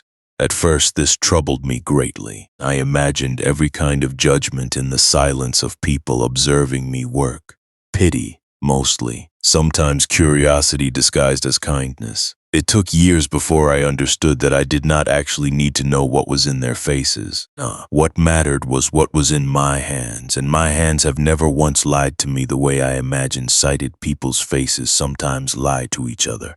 This struck Vasudha with unexpected force, the recognition that Sona had arrived, through an entirely different door, at something close to what she herself had learned at the gate. That the watching others did of her, the assumptions and judgments and unspoken categorizations, mattered far less than the steady, reliable thing happening within her own attention, in her own hands, in her own unbroken contact with the actual texture of her actual life. "I sat at a gate for many years," Vasudha said, "in a city far from here. People watch me too. Beggars are watched constantly in a particular unkind way, assessed for worthiness before a single coin is given. I think I understand something of what you're describing, though our circumstances are different. Sona's hands did not pause in their weaving as she considered this. Perhaps, she said, we are not so different. You learn to trust something other than the watching itself. Learn to trust something other than sight. Different doors, the same room, perhaps. They sat together as the afternoon light filtered down through the canopy, dappled and shifting, and Vasudha found herself, unusually, talking more than she typically did with strangers on the road, telling Sona about the gate, about Kamala's two final words, about the long practice of open hands that had defined so much of her life until the morning she had finally walked away from it. Sona listened with the particular quality of attention blind people sometimes develop. Leaning slightly forward, her unseeing eyes nonetheless oriented precisely toward the sound of Vasuda's voice, as though listening itself were a form of looking she had simply relocated to a different sense. When Vasuda finished, Sona was quiet for a long moment, her hands finally still on the loom. Still here, she repeated softly. I will remember that. I weave alone in this clearing most days, with only the forest for company. There are afternoons when the aloneness feels less like peace and more like abandonment. I think those two words might help me on such afternoons to recognize the difference. The aloneness was never really alone, Vasuda said. Not for me, sitting at that gate for all those years, surrounded by a city that mostly forgot I existed. The watching that watched me was never the only thing watching. There was something else too. The part of me that watched the watching, that remained constant beneath all that indifference. I think you have that too weaving here, whether anyone passes by or not. Before Vasuda continued on her way the next morning, Sona pressed into her hands a length of the very cloth she had been weaving, simple, undyed, woven with the particular evenness that 40 years of blind practice had made possible. More consistent in its texture than many sighted weavers could achieve through sight alone. For the road, Sona said, know that something of this clearing travels with you, the way something of your gait has clearly traveled all the way here to me in this forest on an afternoon I will not soon forget. Vasuda accepted it with both hands, the gesture by now so deeply practiced it required no thought at all, and added it to the small collection of things she carried that were not quite possessions in the ordinary sense, not wealth, not necessity, no, simply markers of contact, of moments when the flame had recognized the flame in some unexpected stranger's hands, and something real had passed, briefly and completely, between two people who would likely never meet again. And she went back in her mind to the very beginning, further back than the gate, further back than the husband and the house and the lamp lit each evening. Back to the first memory that was entirely and undeniably hers. She was 5, perhaps 6, sitting in the dust of her mother's courtyard in a village whose name meant nothing to anyone outside it. Her mother worked nearby, hands busy with weaving or grinding, a steady, repetitive labor of someone who understood that the world keeps turning through the daily completion of small, necessary tasks. Not a transcendent peace, but the peace of competence, knowing exactly what your hands are for.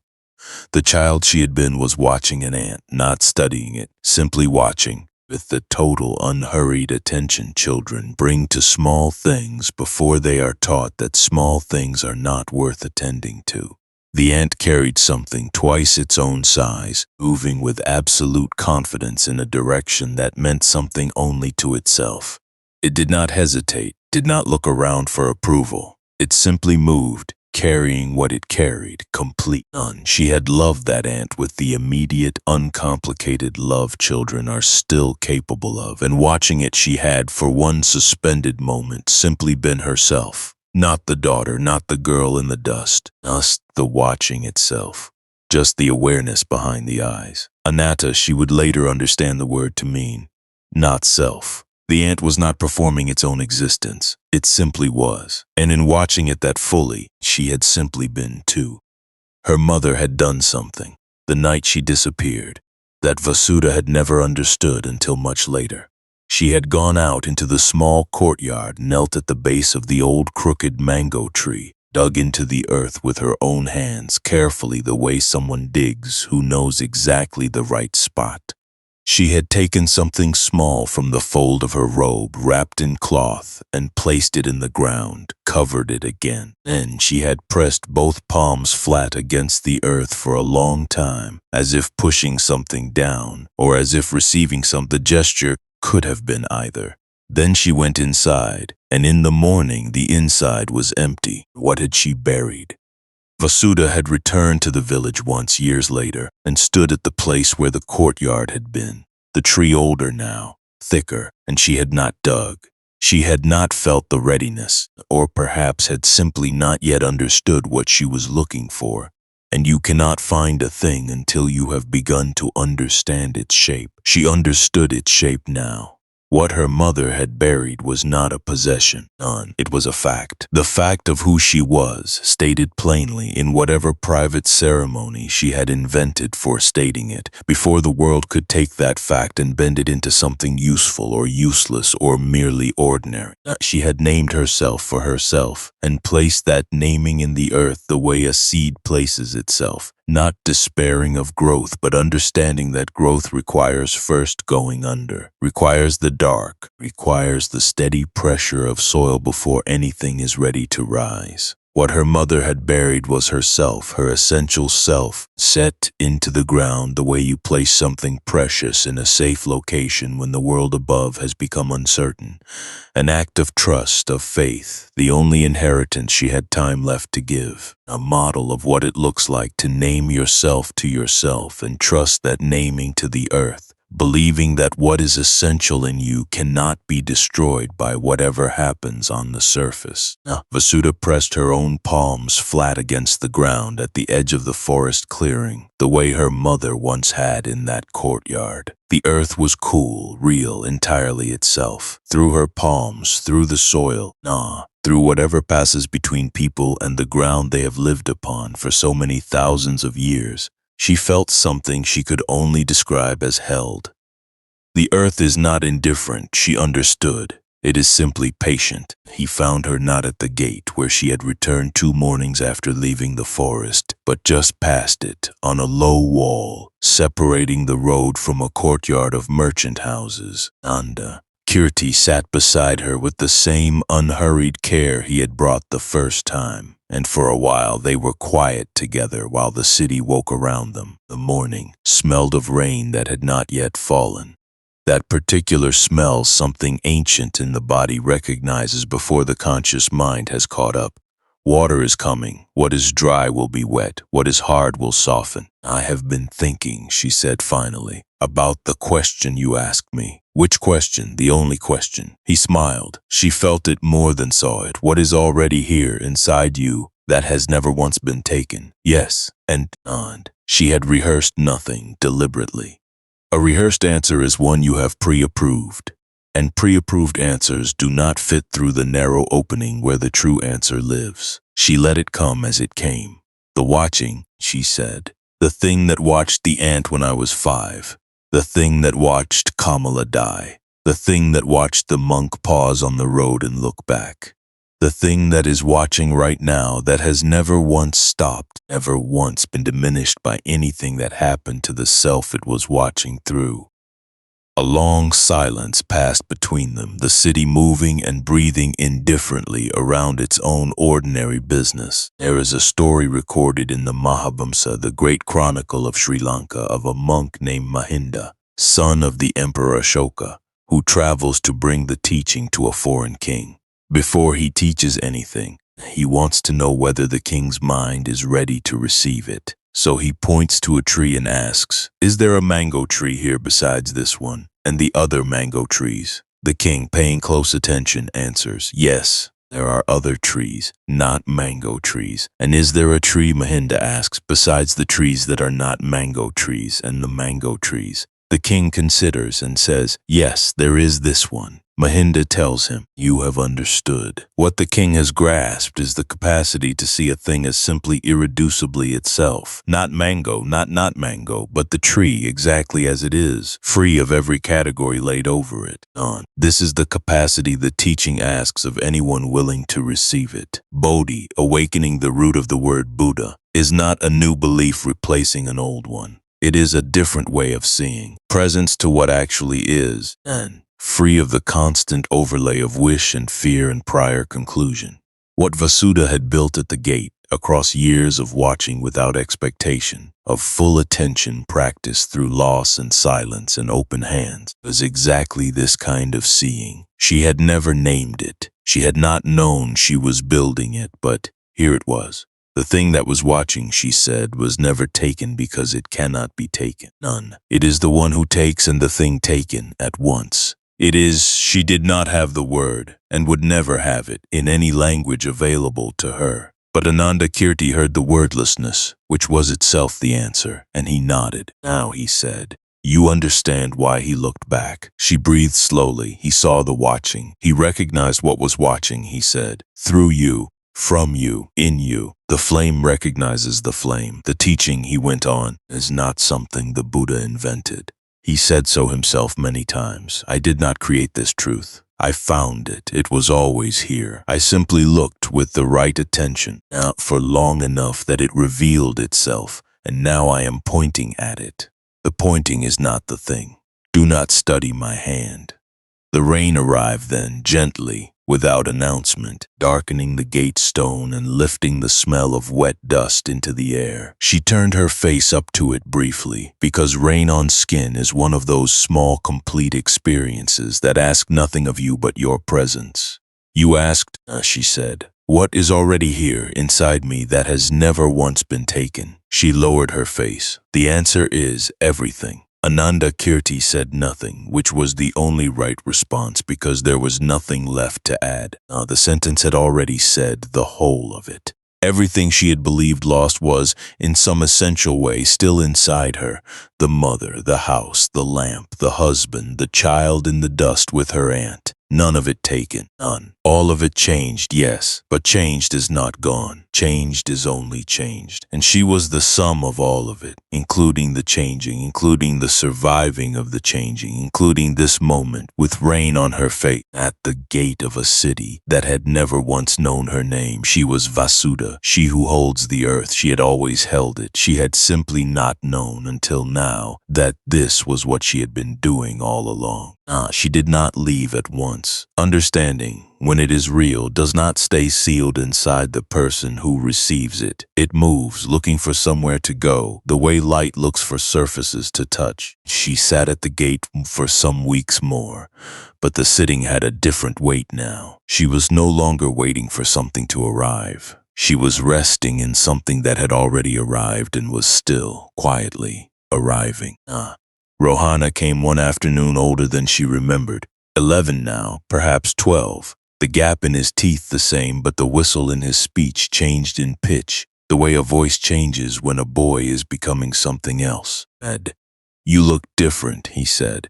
I feel different, she answered. He considered this with the gravity children bring to things they sense are larger than themselves and said, the old monk told me to ask you about the lotus. So she told him. Not just the fact of the small crude carving at the base of the stone, but what she had come to understand it meant that someone, long before either of them, none, had left something behind for a stranger they would never meet, simply because that is what you do once you have found something real. You leave a mark, so the next person sitting in the dust will know they are not the first and are not alone. He listened the way he had once listened over the mango fully and said finally, so you're not alone here. No, she said, I never was. I just didn't know it yet. He pressed a river stone into her hand, smooth, dark, a thin vein of white quartz running through it like a seam of trapped light. I found it in the river, he said. I thought it looked like something. She turned it in her fingers and thought of Nagasina's flame passing from lamp to lamp without ever dividing, of the lotus in the stone, of Kamala's 2 words now moving through her and through this boy and through whoever would come next to sit in this same dust. This is the Sangha, she told him. This, right now, the two of us. I know, he said simply. I've known that for a long time. She laughed, surprised by the sound of it, rusty from disuse but entirely her own. And he laughed too, and for a moment the two of them sat at the gate of a great city laughing at something not quite funny and also completely right. She told him she was leaving before she told the gate itself, because he deserved to know first. He took the news the way a boy, nearly a man, takes things he has already half expected. Without protest, only a question. Will you come back? I don't think so, she said, but someone else will sit here. Someone who needs what this place can teach. And what I leave behind will still be here for them. He looked at the lotus, then back at her. You could carve something, he said. She borrowed a tool from a mason in the neighborhood. One morning before the city woke, she knelt at the base of the stone and added her own mark. Not beside the lotus, so as not to crowd it, but just below in the small space between the carving and the earth. A circle, uneven, the work of unpracticed hands, closing almost but not quite on itself, a small deliberate gap left open at the top. She pressed her palms flat against the warm stone the way her mother had once pressed palms flat against the courtyard earth, and held them there. Whoever sits here next, she thought, will find these marks and understand, not without needing to be told, that someone came before them and found what they were looking for. Not in gold, not in jewels, but in the place below the breastbone where what matters finally settles. The gate already knows you are coming. The lotus was already here, and this circle left open is waiting for you to bring the one piece only you can bring. Then she stood, looked once more at the gate that had held her for so many years, and walked. On the road, she discovered almost immediately that she no longer knew what to do with her hands. For years they had had one clear function, held open in her lap, ready to receive. Walking, they swung loosely at her sides, purposeless in a way that felt at first like a kind of forgetting. She walked slowly, not from weakness, but because the pace she had practiced for years was simply forward, regardless of speed. She met a young man named Devadina walking the opposite direction, carrying almost nothing. A cloth bag, a green walking stick cut too hastily from a branch. He had heard from a nun he described with a particular gesture at her chest that there was a woman at the gate of the city who could help him carry something he did not know how to carry. He did not say what it was. She did not ask. She had learned that the question, "What are you carrying?" rarely helps. People already know what they carry. What they need is the other question. You carry it, she told him, the way you carry water in cupped hands. Carefully, accepting that some of it will spill, not trying to turn your hands into a bucket, because that was never what hands are for. He stood with this the way the young stand with new ideas, letting it in completely before life has layered enough sediment to make new thinking harder. Thank you, he said, and bowed instinctively the way people bow when they have just received something real. She bowed back. Then the road curved and she lost sight of him, and did not need to know whether the water in hand's image would help him or not. The giving had been complete in the giving. She rested at midday by a well shaded by a pipal tree, where an old woman named Bada sat drinking from the same bucket. Bada had been walking, by her own account, longer than Vasudha had been alive, old in the way that very few people get to be, where the calendar has simply stopped mattering as much as the quality of the day. Where are you going? Bada asked. I don't know yet, Vasudha said. The same answer she had given Devadina and would give others on this road for years to come. What do you have? Bada asked next. Vasudha showed her the mango pit, still kept in the fold of her cloth. If you plant that, Bada said, it will grow a tree, and the tree will make mangoes, and the mangoes will make pits, and the pits will make trees. I know, Vasudha said. Will you plant it? I don't know yet. Bada smiled the smile of someone who recognizes a right answer even when it sounds like indecision. The road teaches you when the time is right, she said. You will know the soil, the morning. These things make themselves known if you do not force them before they are ready. She showed Vasudha a small sealed clay pot of seeds she had collected over decades of walking. Different kinds, gathered whenever she found something hardy or beautiful, most of them never planted. The planting isn't the important part, Bada said. The carrying is. Knowing that you always have something left to give to the ground, whenever the ground is finally ready to receive it. They parted at the well, Bada going east, Vasudha continuing south for no reason she could name, except that south was simply the direction she was being called in. Late in the day, she met a cloth merchant on the road, his cart loaded with dyed bolts of fabric, who stopped when he saw her and said without preamble, "You have been at a gate." His wife, he explained, had once sat at a gate in another city, in the worst years of their lives, had come home from it changed, not in the ways he had feared, but in the ways that mattered. She had died the year before of a fever, but in her last days she had been, he said, so fully present, as though she had spent her whole life practicing for exactly that moment. He held out a plain piece of cloth, undyed, the color of dust or rain. "I've been carrying this since she died," he said. "I keep meaning to leave it somewhere, never find the right place. This might be the right place," he said. She took it with both hands. Her name, he told her, was Priya. "It means beloved." "Still here," Vasudha said quietly, and sat on the cloth right there at the road's edge as the light turned gold, and felt in the dust of a different place, the same patient quality of earth she had known at the gate for years, the same warmth, and, releasing slowly from the ground where the sun had rested on it all day.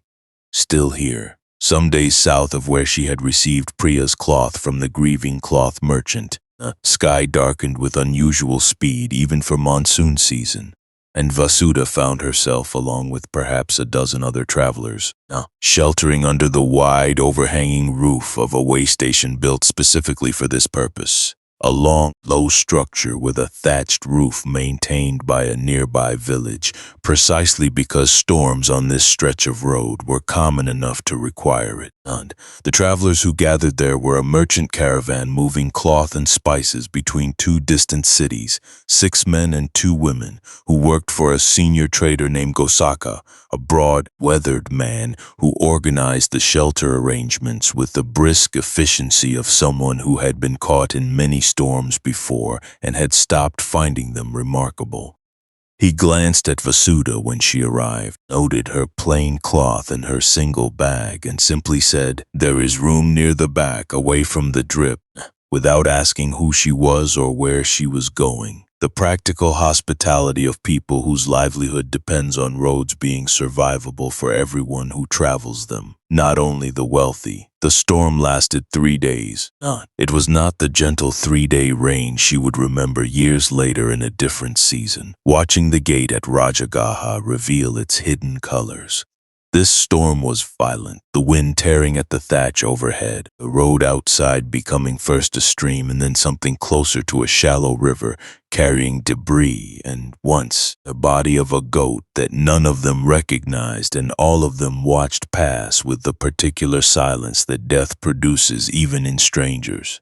Trapped together for 3 days, the travelers did what people in such circumstances have always done. They talked, ate together from a shared store of provisions that Gosaka rationed with scrupulous fairness, and slowly, a way strangers do when forced into proximity long enough, became something briefly resembling a community. One of the younger traders, a man named Upali, turned out to have a talent for storytelling and filled 2 full evenings with tales of distant cities he had visited, each more elaborately embroidered than the last, until even Gosaka, who had clearly heard the same stories grow taller over many seasons, was laughing along with everyone else.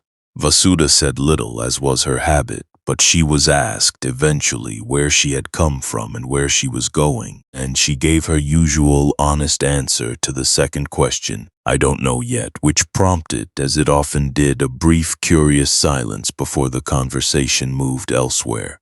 It was on the second night, when most of the others had settled into uneasy sleep against the noise of the storm, that one of the 2 women travelers, a quiet woman named Vimala, who handled the caravan's accounts, came and sat beside her. You don't seem afraid of the storm, Vimala said. I've sat through storms before, Vasudha said. At a gate, mostly, watching rain reveal things in stone that the dry season hides. Vimala considered this. I keep the numbers for this caravan, she said. Every coin, every bolt of cloth, every debt owed and owing. I am good at it. It is the thing I am best at in the world. And some nights in storms like this one, I lie awake wondering if being excellent at counting what passes through your hands is the same as having a life or only the appearance of one. Vasudha turned this over with the same care she gave most things now. What would having a life look like if it's different, she asked. I don't know, Vimala admitted. That's the trouble. I've counted so many other people's goods for so many years that I've stopped practicing the counting of my own days. There is a phrase, Vasudha said, that I think about often, still here. 2 words a woman said to me once, dying, at the gate where I used to sit. I think the practice you're describing, counting your own days instead of only other people's goods, might begin exactly there. Not with a grand accounting, with noticing simply that you are still here in this storm on this night, talking to a stranger you'll likely never see again after tomorrow. That noticing is itself a kind of wealth no caravan can carry and no thief can take. Vimala was quiet for a long while, listening to the wind worry at the thatch above them. Still here, she repeated softly, as though testing the words for weight. I think I will remember that longer than I'll remember any of Upali's stories. They did not speak much more that night, but something had passed between them. Not a teaching exactly, simply the brief, real contact of 2 strangers exchanging something true in the middle of a storm neither of them controlled. In the morning, the rain had not yet broken, but it had softened, and by midday on the 3rd day the sky finally cleared enough for Gosaka to declare the road passable. The caravan continued north. Vasudha continued south. Vimala, as she packed her ledgers back into their waterproof casing, paused and said only, "Thank you for the 2 words." Then she was gone, swallowed into the resuming bustle of the caravan's departure, and Vasudha never learned whether the counting of her own days ever became for Vimala as natural as the counting of cloth and coin had always been. But she thought of her sometimes afterward, the way she thought of Devadina and the soldier in the rain and so many others on this long road, each of them a brief lamp lit from her own. Carried away into a darkness she would never see them move through, burning on their own now, however that burning continued. Between the village of Sanjaya's quiet grief and the farmstead of the twin sisters, Vasudha's road passed alongside a wide, shallow river where a group of village children had gathered in the late afternoon to play a game involving smooth, flat stones skipped across the water's surface, and each child counting aloud the number of skips their particular stone achieved before sinking with the fierce temporary intensity that children bring to games whose stakes exist nowhere except within the game itself. She sat on the bank to rest, and within minutes one of the children, a boy of perhaps 7 who had clearly appointed himself the game's unofficial arbiter, approached to ask whether she would like to try. She accepted a flat stone from his outstretched hand and threw it the way she vaguely remembered throwing such stones decades earlier, in a different life entirely, watching it skip twice before disappearing beneath the surface. "2," the boy called out to his companions, with the solemn authority of someone reporting a verified fact to a court of law. The other children paused their own game briefly to consider this outside contribution, several of them clearly recalculating whether 2 skips represented an impressive achievement or merely an adequate one, before returning to their own throws with renewed focus. She watched them play for the better part of an hour, struck by the particular quality of their attention. Fully present in each throw, fully invested in each count, with none of the divided awareness that adults so often bring to even their most important activities, some portion of the mind always elsewhere, calculating consequences or rehearsing future conversations or replaying past ones. These children threw stones, watched them skip, counted the skips, moved immediately to the next throw, each moment complete in itself, with no apparent residue carried forward from the moment before. This is what Kaspa meant, she thought, watching a girl of perhaps 5 attempt, with fierce concentration, to select exactly the right stone from the riverbank's scattered offering, not forcing, not withholding, simply present with exactly the energy the moment requires, undivided by anything except the actual task in front of them. One of the older children, a girl named Vimala, coincidentally sharing a name with the caravan accountant she had met weeks earlier. No, there was no relation between them beyond the shared sound, eventually sat down beside her, having grown tired before her companions of the stone-skipping game. "Are you traveling somewhere?" Vimala asked, with the direct curiosity children bring to adults who appear in their familiar landscape from some unexplained elsewhere. "I am," Vasudha said, "though I'm not entirely certain where yet." Vimala considered this with visible puzzlement. "How can you travel somewhere if you don't know where it is?" Vasudha smiled at the question's simple, devastating accuracy. "I suppose," she said, "that I'm learning the place as I go, and rather than knowing it before I arrive. Does that make sense?" Vimala thought about this with the same seriousness she had presumably brought to selecting her own stones earlier in the game. "My grandmother says something like that," she said finally. "She says you don't always need to know the whole path before you take the first step. She says the path shows itself one step at a time. If you're paying attention to your feet instead of worrying about the horizon." "That sounds like a wise grandmother," Vasudha said. "She is," Vimala agreed, with the simple, complete confidence children bring to assessments of people they love. "She used to travel a lot too, before she got too old for it. She says the best things she ever learned, she learned from strangers on roads, not from people she already knew before she left home." Vasudha thought of Bada, of Sona the blind weaver, of Mahaka the healer with his soft worn satchel, of all the brief and complete exchanges that had shaped her own long walking life in ways she could never have anticipated when she first stepped away from the gate at Rajagaha with no destination in mind beyond the simple, persistent pull of south. "And your grandmother sounds right," she said. The other children eventually called Vimala back to the game, and Vasudha watched a while longer as the afternoon light began its slow shift toward evening, the stones skipping and sinking. The counts called out and disputed and occasionally celebrated with the brief, complete joy children bring to small victories that will be entirely forgotten by the following morning, having served their full purpose in the single afternoon of their occurring. She continued on her way before the children's game ended, not wanting to overstay the brief, accidental hospitality of having been allowed, briefly, into their afternoon. But she carried something forward from that hour by the river that she had not expected to receive. A reminder, more vivid than any of Kasapa's careful forest teachings, of what undivided attention actually looked like in its most natural, unstudied form, before the accumulated weight of loss and survival and careful practice had taught her the much harder way, not to recover something children simply possess by default before the world teaches them, gradually, to divide their attention the way most adults eventually learn to divide it. She thought, walking on, that perhaps this was the deepest secret of everything she had learned at the gate and on the road since, not some exotic, hard-won wisdom available only to those who had suffered enough to deserve it, but simply the recovery of something every child already knows, intuitively, before circumstance and habit and the accumulated weight of unexamined fear teaches them to forget it. The skipping stone matters completely for exactly as long as it is skipping, and then it sinks and the next stone is already being selected, And the moment that mattered completely a breath ago is already, without any grief attached to its passing, entirely finished.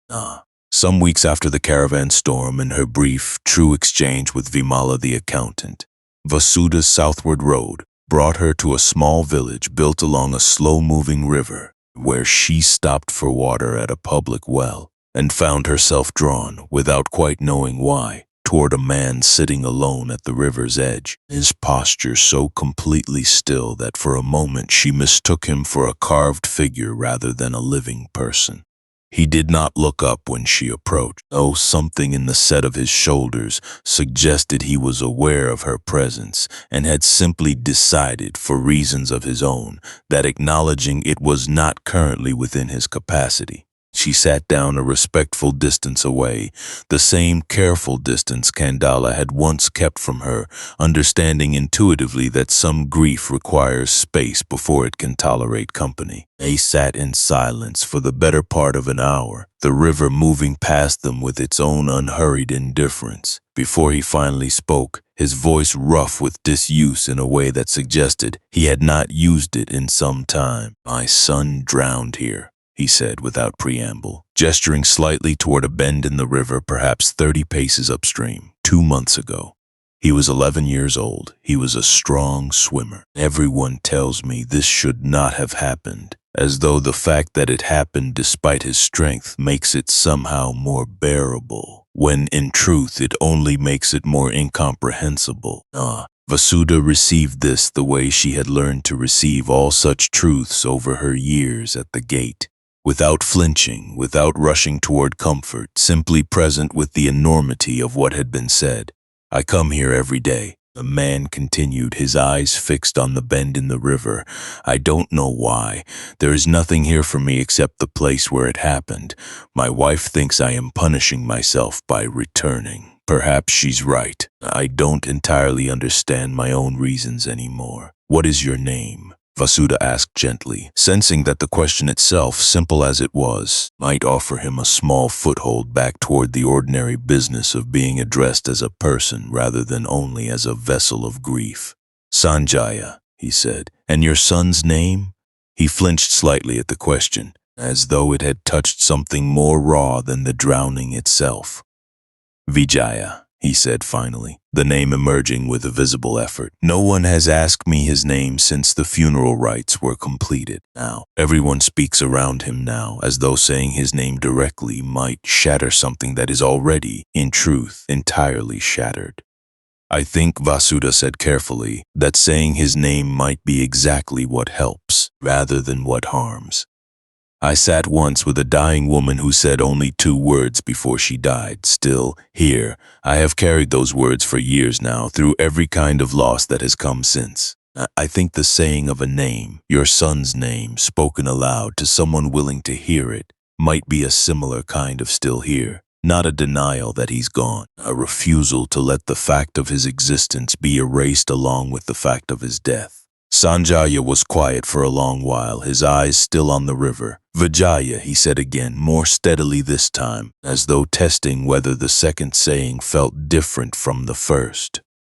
"He loved this river," he said. "He was happiest here, of anywhere in the world. I have spent 2 months believing that coming here daily was a punishment I was inflicting on myself.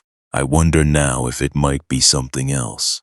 I wonder if it might simply be that this is where he still feels most present to me, however impossible that sounds." "It does not sound impossible to me," Vasuda said. "I have spent years learning that the people we lose are not entirely gone from the places that held them most fully. Something of them remains in those places, accessible to anyone who returns there with the right kind of attention.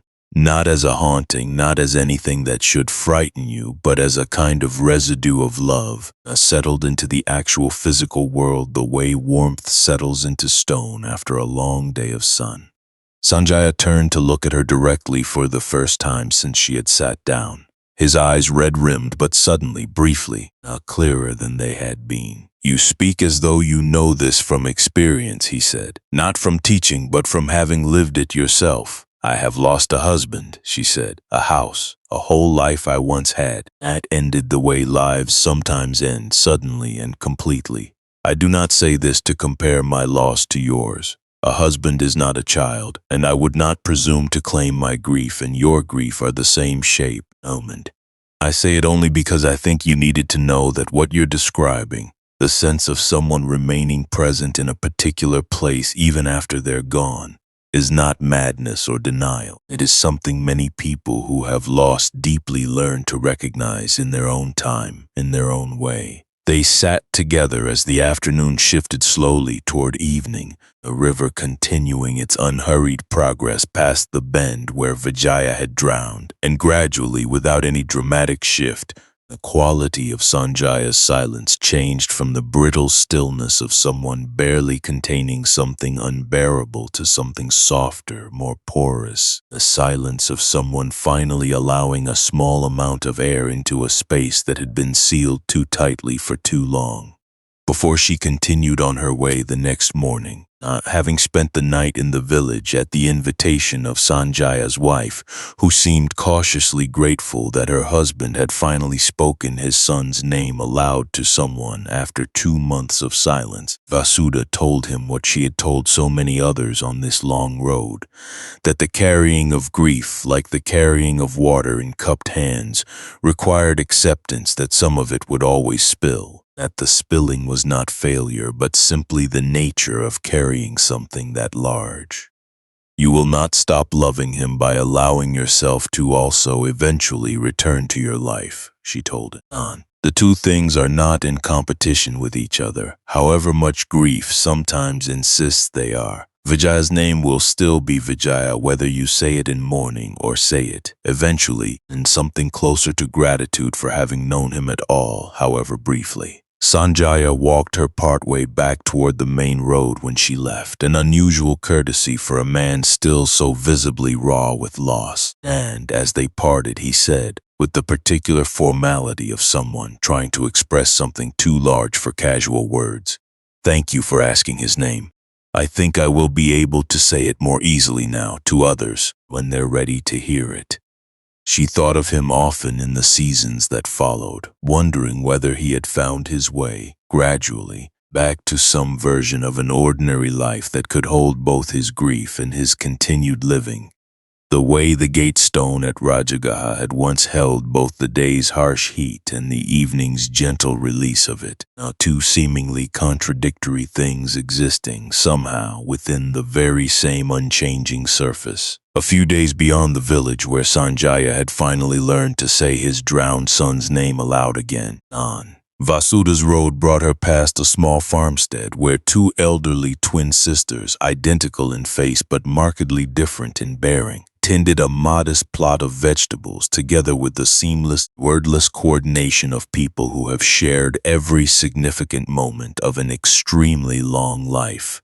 She had stopped only to ask whether the well beside their property was available for travelers, and the sisters, whose names, she learned, were Nanda and Sunanda, the second name an unfortunate echo of Rohana's father's name, that she noted privately without mentioning, insisted, with the particular firm hospitality of people accustomed to having their hospitality declined out of politeness and refusing to accept the decline, that she stay for a meal before continuing.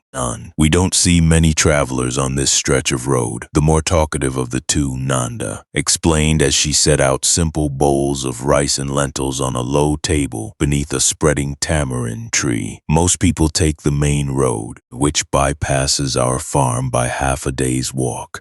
You must have taken a wrong turning, or else you were meant to find us, depending on how you like to think about such things.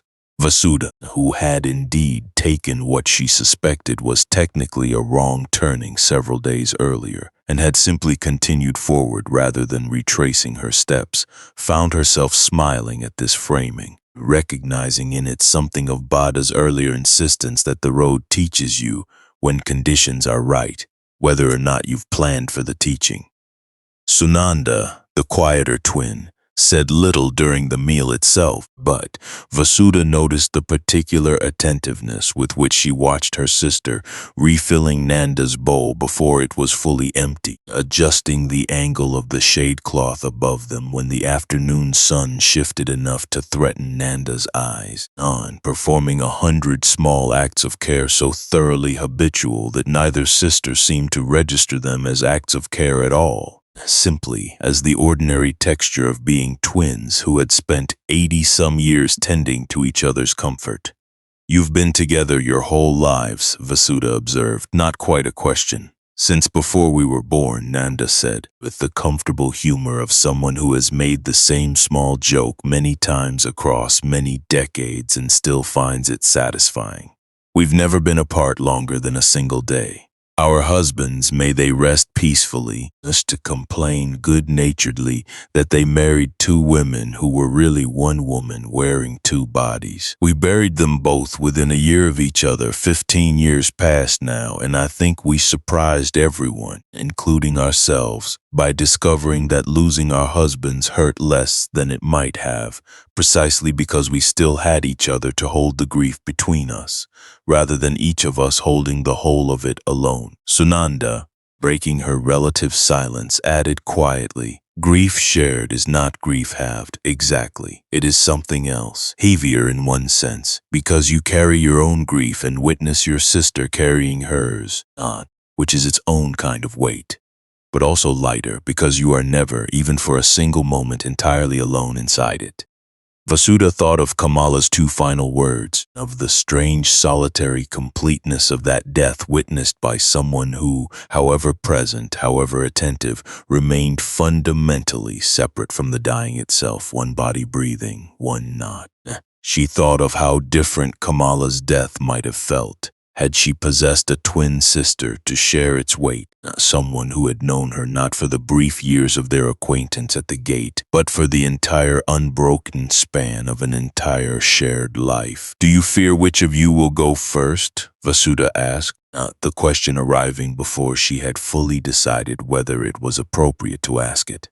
The sisters exchanged a brief look. The wordless, instantaneous communication of people who have spent so long together that full sentences have become, in many circumstances, simply unnecessary. "We have discussed it," Nanda said finally, "at length over many years, in the particular unflinching way that very old people sometimes discuss death, having grown past the squeamishness that makes younger people avoid the subject entirely. We have decided between us that whichever of us goes first will not truly be gone in the way that matters most, because the one who remains will carry forward everything we built together. This farm, these vegetables, the particular way we've learned to work this soil across 60 years of trying and failing and eventually succeeding at growing things in ground that was, when we first arrived here as young brides, considered too poor for anything but the hardiest weeds." Sunanda added, "We are in some sense already practicing for it, every day in small ways. When Nanda forgets where she set down her gardening tool, I remember for her. When I cannot quite hear what the merchant in the village said about the price of seed, she repeats it for me.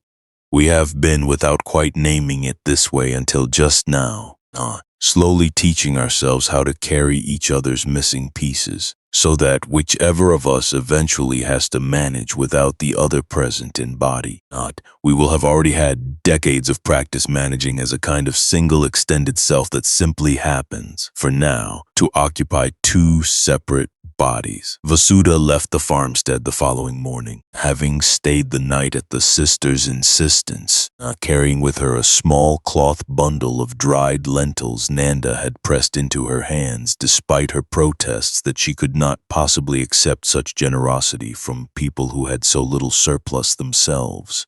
As she walked, she found herself thinking not of any single teaching the sisters had offered explicitly, but of the simple demonstrated fact of their 80 years together, proof, more convincing than any abstract teaching could have provided, that the isolation she had felt so completely during her own years at the gate, sitting alone in the dust while a city moved indifferently around her, was not the only possible relationship a person could have to loss and to time. And that love, sustained across decades through patient daily practice, could become its own form of liberation from exactly the kind of solitary suffering she had once believed, before Ananda Kirti's question entered her life, to be simply the unavoidable condition of being a person who had lost everything that once anchored her. She thought, too, of Anoja, of Rohana, of all the brief connections she had formed and released across her years of walking. Each one real, each one complete in its own moment, but none of them possessing the particular accumulated weight of 80 years of shared daily life. She did not feel envious of the twins exactly. Her own path had taken a different shape, and she had made peace long ago with the specific contours of that shape. But she carried forward from that single overnight stay beneath their spreading tamarind tree new appreciation for a kind of love she had not previously had occasion to witness so completely, the love that accumulates not through dramatic moments of crisis and revelation, but through 80 years of small, unremarked acts of attention repeated daily, until the repetition itself became a form of devotion as profound as any she had encountered on her long road of more singular, more momentary encounters. Not long after leaving the twin sisters and their carefully tended farmstead, Vasudha encountered at a crossroads shrine where several roads met beneath the shade of an enormous old fig tree, a traveling scholar named Mogaraja who had built something of a local reputation. She gathered from the small crowd gathered to listen to him as a formidable debater on questions of philosophy and religious doctrine. He was holding forth when she arrived to an audience of perhaps a dozen people, arguing with evident relish against what he characterized as the excessive, almost superstitious reverence some itinerant teachers commanded simply by adopting humble postures and speaking in deliberately mysterious riddles. People mistake simplicity for profundity, he was saying as Vasudha settled at the edge of the small crowd to listen.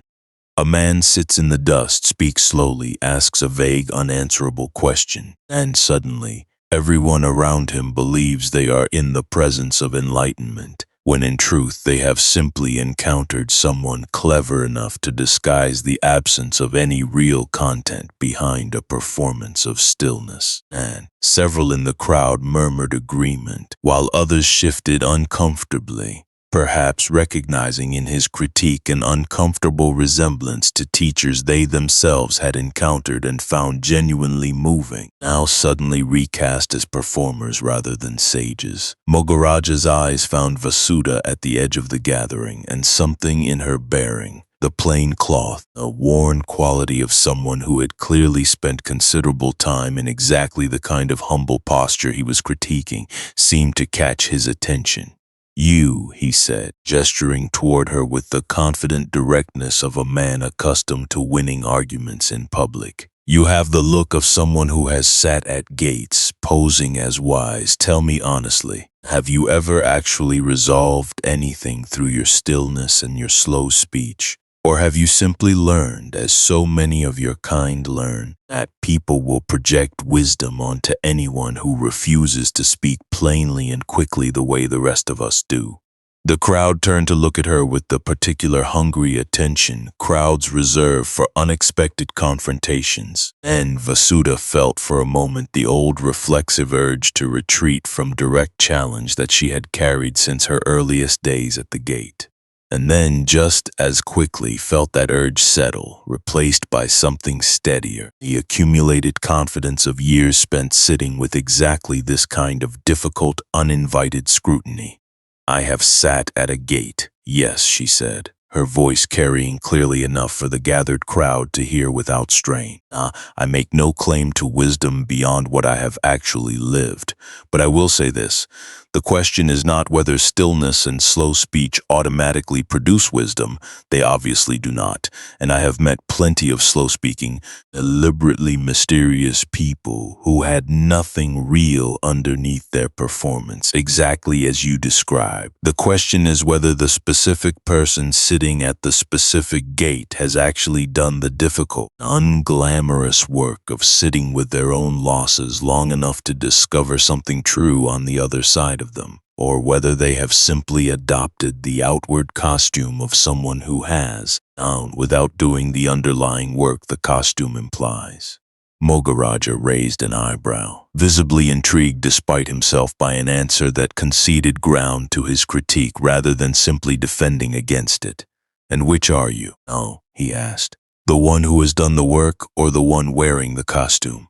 "I cannot prove that to you through argument," she said. "That is, I think, not the actual flaw in your critique. Not that you're wrong to be suspicious of performed wisdom, which is a perfectly reasonable suspicion given how common such performance genuinely is, but that you're trying to resolve the question through debate, when the question itself is not actually a debate question. You cannot argue someone into recognizing whether another person's stillness comes from genuine practice or from clever imitation. You can only watch how that person responds to circumstances that performance alone cannot survive. Circumstances like grief, like loss, and like the unglamorous daily maintenance of attention across years when no one is watching closely enough to reward the performance with admiration. A woman in the crowd, encouraged perhaps by Vasudha's calm refusal to be intimidated, spoke up. "I watched my mother die," she said, 3 years ago. "I did not need anyone's clever argument to tell me whether her final hours contained something real or something performed. I simply watched what she actually did, in extremity, when there was no audience left to perform for except herself and the people who loved her. That is how you actually know, I think. Not through debate at a crossroads, but through watching what someone does when everything except the truth has been stripped away." Mogaraja, to his credit, seemed to genuinely consider this rather than simply searching for a clever rebuttal. "Perhaps," he admitted slowly, "my critique has been too broad. I have encountered enough false performances of wisdom that I have perhaps grown suspicious of all stillness, rather than learning to distinguish, as you suggest, between the performance and the genuine practice it sometimes imitates." He turned back to Vasudha. "Tell me then, something true you have actually learned, stripped of mysterious phrasing, stated as plainly as you can manage. Let me judge for myself whether there is substance beneath your particular stillness, rather than simply assuming there is none because I have encountered too many others where there wasn't." Vasudha considered this request seriously, recognizing in it a genuine invitation rather than merely another rhetorical trap. "A woman I sat beside as she died said 2 words to me before her last breath," she said. "Still here, none. I have spent years since trying to understand fully what those 2 words contain, and I am not certain I have exhausted their meaning even now.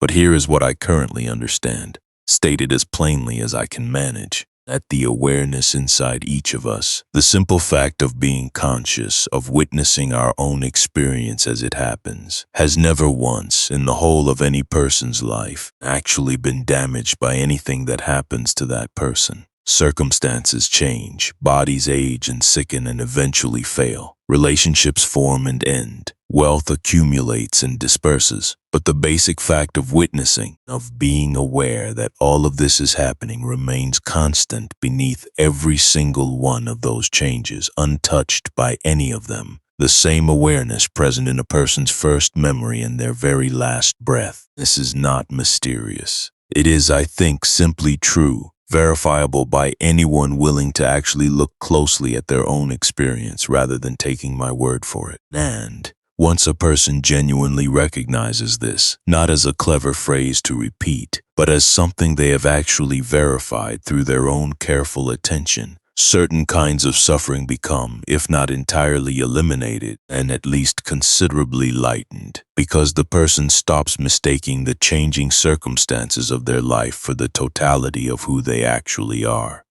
Mogaraja was quiet for a long moment, and the crowd, sensing that something had shifted in the texture of the exchange, grew quiet along with him. That is, he admitted finally, stated plainly enough that I cannot dismiss it as mere mysterious performance. Whether it is entirely true, and I cannot yet say, I would need to actually attempt the looking you describe, rather than simply accepting your report of having looked yourself. But I will grant that you have met my challenge honestly, in a way that many others, unfronted similarly, would have retreated from into exactly the kind of vague mysticism I was originally critiquing.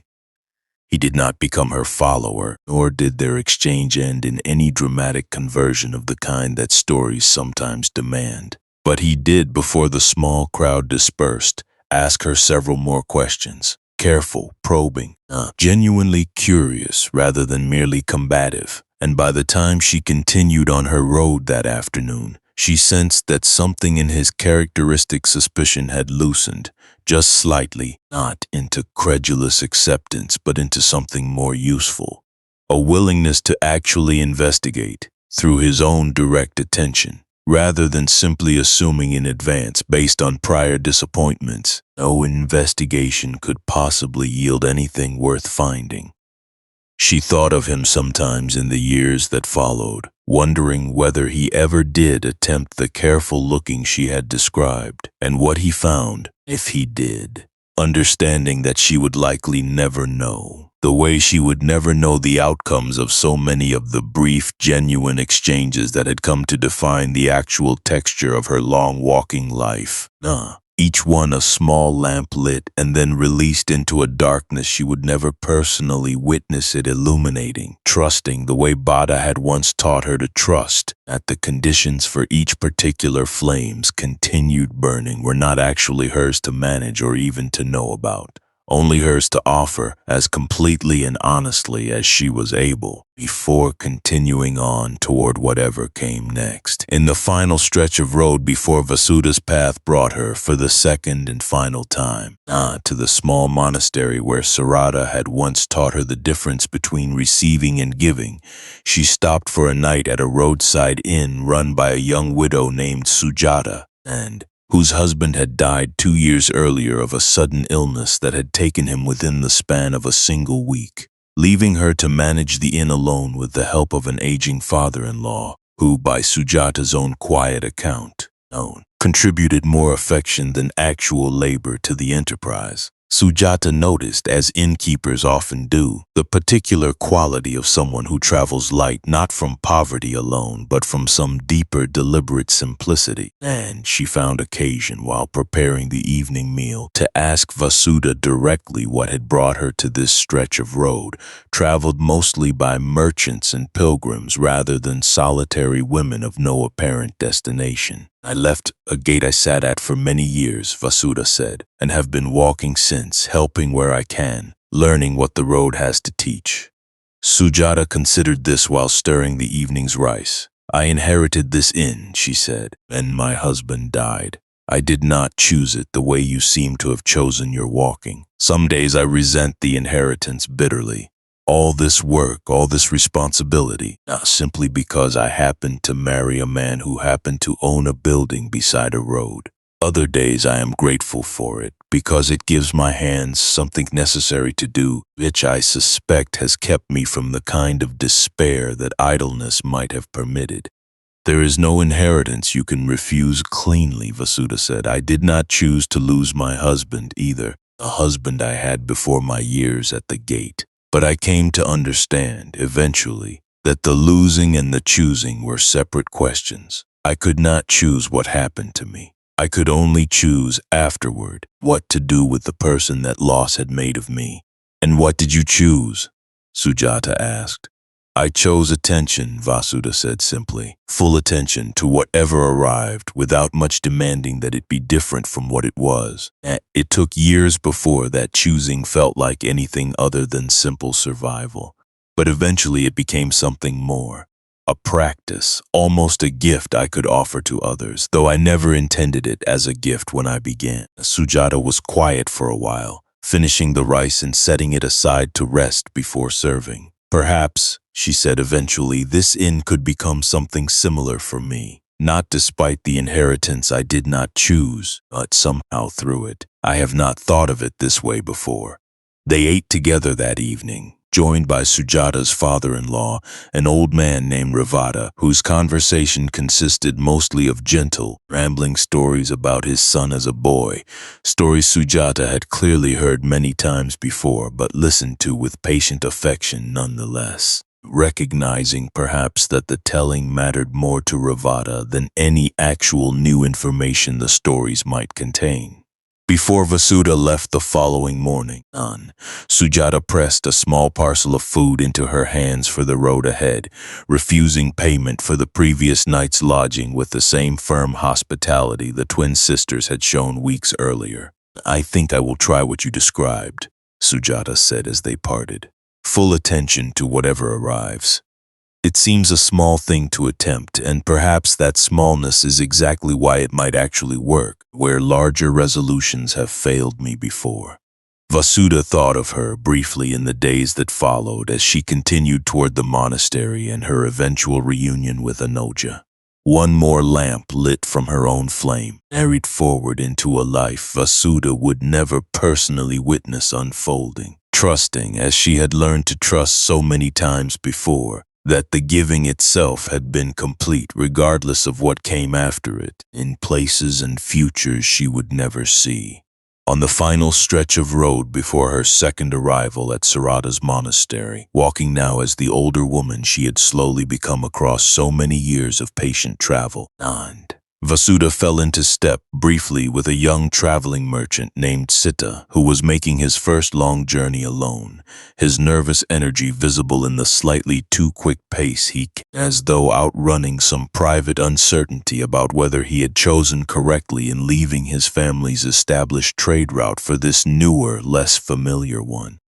You walk very calmly, he observed, after they had shared the road in companionable near silence for the better part of an hour. I have been walking 3 days now, and I still feel as though my own feet don't quite trust the ground beneath them. She smiled at this, recognizing in his nervous energy an earlier version of her own first days on this same kind of road, the strange unfamiliarity of forward motion after years of practiced stillness. The ground doesn't need your trust to hold you, she said. It holds you regardless. The trust is only useful for your own comfort, not for the actual holding. That's either very reassuring or not reassuring at all, Sita said, with the particular nervous humor of someone genuinely uncertain which interpretation applies. I can't quite decide which, perhaps both are true at once, she offered. And the ground holds you whether you trust it or not. That part is simply fact, observable, not dependent on your feelings about it. But the trusting itself, when it eventually arrives, makes the holding feel different. Not safer, exactly, just less effortful.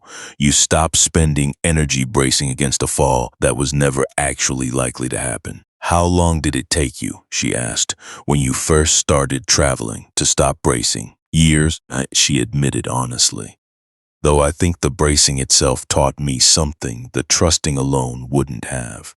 I don't think I'd undo those years of careful watchfulness even now, looking back, made me pay closer attention than I might have, had I simply trusted from the very beginning. Sita considered this as they continued walking, the road curving gently through farmland that reminded Vasudha fleetingly, of the betweenland she had once walked through on her way to Sarada's monastery the first time, fields half returned to the wild grasses they had been before cultivation interrupted them. I think I needed to hear that, he said eventually. Everyone who sent me off on this journey told me to be confident, to trust the road, as though confidence were simply a decision I could make and then immediately benefit from. No one told me that the nervousness itself might be doing something useful, teaching me something the confidence alone couldn't teach. The nervousness is just a tension that hasn't yet learned to relax, she said. It's not separate from the trust you're hoping to develop. It's an earlier stage of the very same thing. They parted ways at a crossroads an hour later, Sita continuing toward the trading post that was his actual destination, Vasuda continuing toward the monastery that waited somewhere still ahead on her own less defined road. Before they separated, he turned back once and said, with the particular sincerity of someone who has received something they didn't fully expect to receive, "Thank you. I think I'll walk the rest of this journey a little differently. Even if my feet still don't entirely trust the ground beneath them. They don't need to yet," she called after him. "The ground will still be there either way." She watched him go. His pace already, she noticed, very slightly less hurried than it had been when they first fell into step together, and she continued on her own way, thinking of all the brief fellow travelers who had shaped this long road of hers. Devadina with his question about carrying weight, Bada with her seeds and her patient certainty. Now, Vamala the accountant counting other people's wealth instead of her own days. And now this nervous young merchant, walking a new road for the first time, his feet not yet trusting ground that would, regardless of his trust, continue holding him exactly as it had always held everyone who walked upon it faithfully, without condition, the way the gate stone at Rajagaha had once held the day's warmth and released it slowly, to whoever sat close enough to receive it. A few days south of the well, the road passed a small monastery set back behind a low wall, not grand, built by people who cared more for the practice inside than the impression outside. And she had not planned to stop, but the sound of chanting coming from within slowed her steps. Low and steady, like breathing made audible. A young monk let her in without ceremony. The head of the place was a woman named Sarada, old, in the way of someone who has practiced one thing for 60 years until the practice has stopped being something she does and becomes simply what she is. When Vasuda found her kneeling in the garden, and Sarada finished tending the row of plants in front of her before standing to greet her guest, not from rudeness, but from the same teaching the gardens themselves embodied. Finish what you are doing before you enter what comes next. You have been at a gate, Sarada said, the same words so many had said to her by now. I know a nun, Anoja, who described a woman at a gate in Rajagaha, Sarada went on. She said that woman taught her the most important thing she knows without knowing she was teaching it. That is the only way it really works, Vasuda said. She stayed 11 days. She rose before dawn with the others, worked in the garden and the kitchen, sat in the afternoons when there was time to sit, and ate in silence with 20 people whose silence shared felt larger and more spacious than any silence she had kept alone. She noticed that the teaching changed shape depending on who spoke it. The same ideas she had lived for years in silence arriving fresh in Sarada's voice, like a map drawn of territory she had only ever traveled by feel. And on her last evening, sitting with Sarada under a clear sky thick with stars, she admitted what she had been circling for weeks.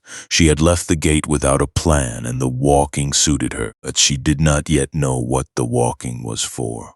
You practiced receiving at the gate, Sarada told her. Open hands, attention to what arrived. Now you are practicing giving, not as a teacher at the front of a room, but as a traveler who stops to help someone carry something and happens in the helping to offer something more. And what I am giving, Vasuda said slowly, is only what was given to me.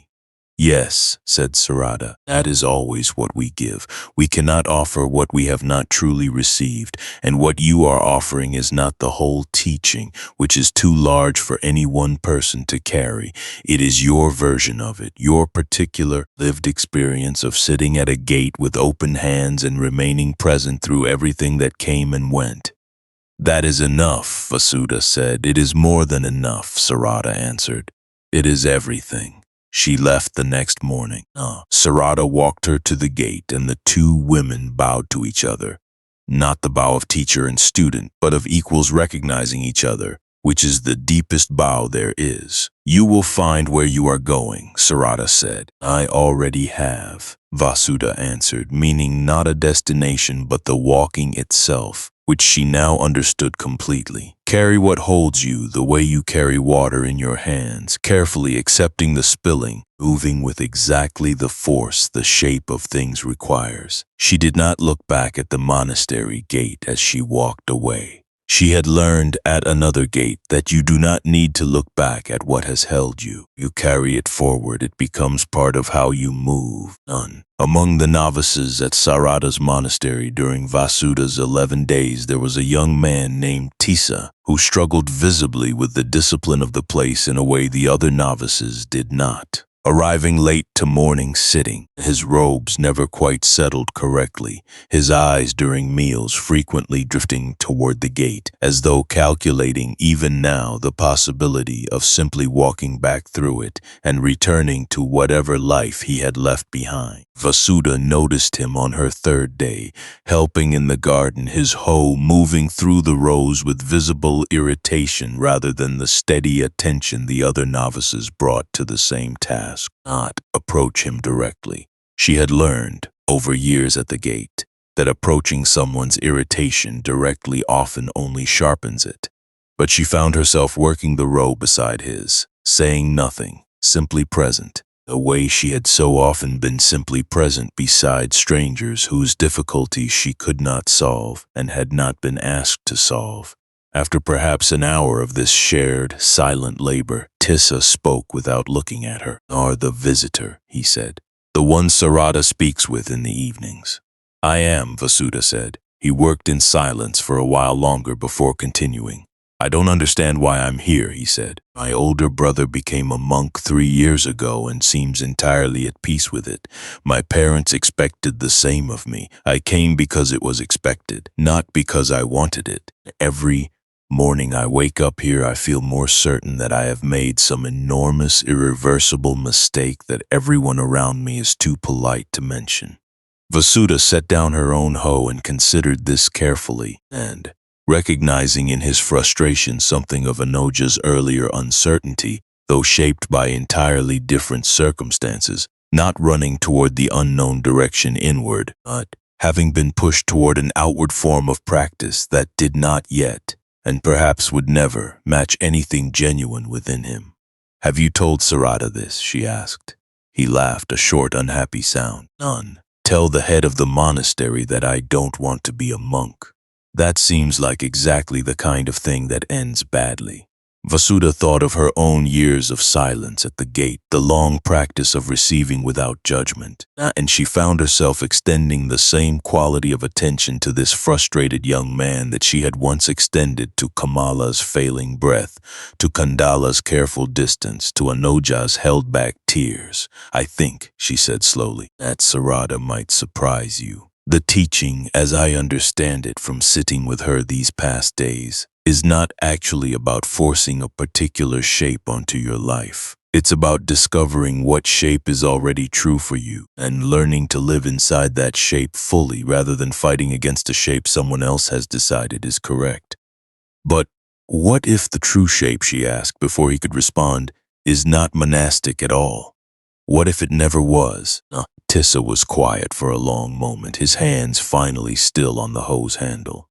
"Then I suppose," he said carefully, as if testing the thought for the first time, "that staying here pretending otherwise would not actually be practicing anything except a very elaborate, very exhausting performance." That evening, Vasuda mentioned the conversation to Sarada, not as a betrayal of Tissa's confidence, but because she sensed correctly that Sarada would receive the information with exactly the compassion the situation required.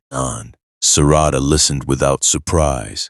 She had clearly already sensed something of Tissa's struggle herself, and the next morning she called him to her own quarters for a conversation Vasuda did not witness but whose outcome she learned of before she left the monastery 8 days later.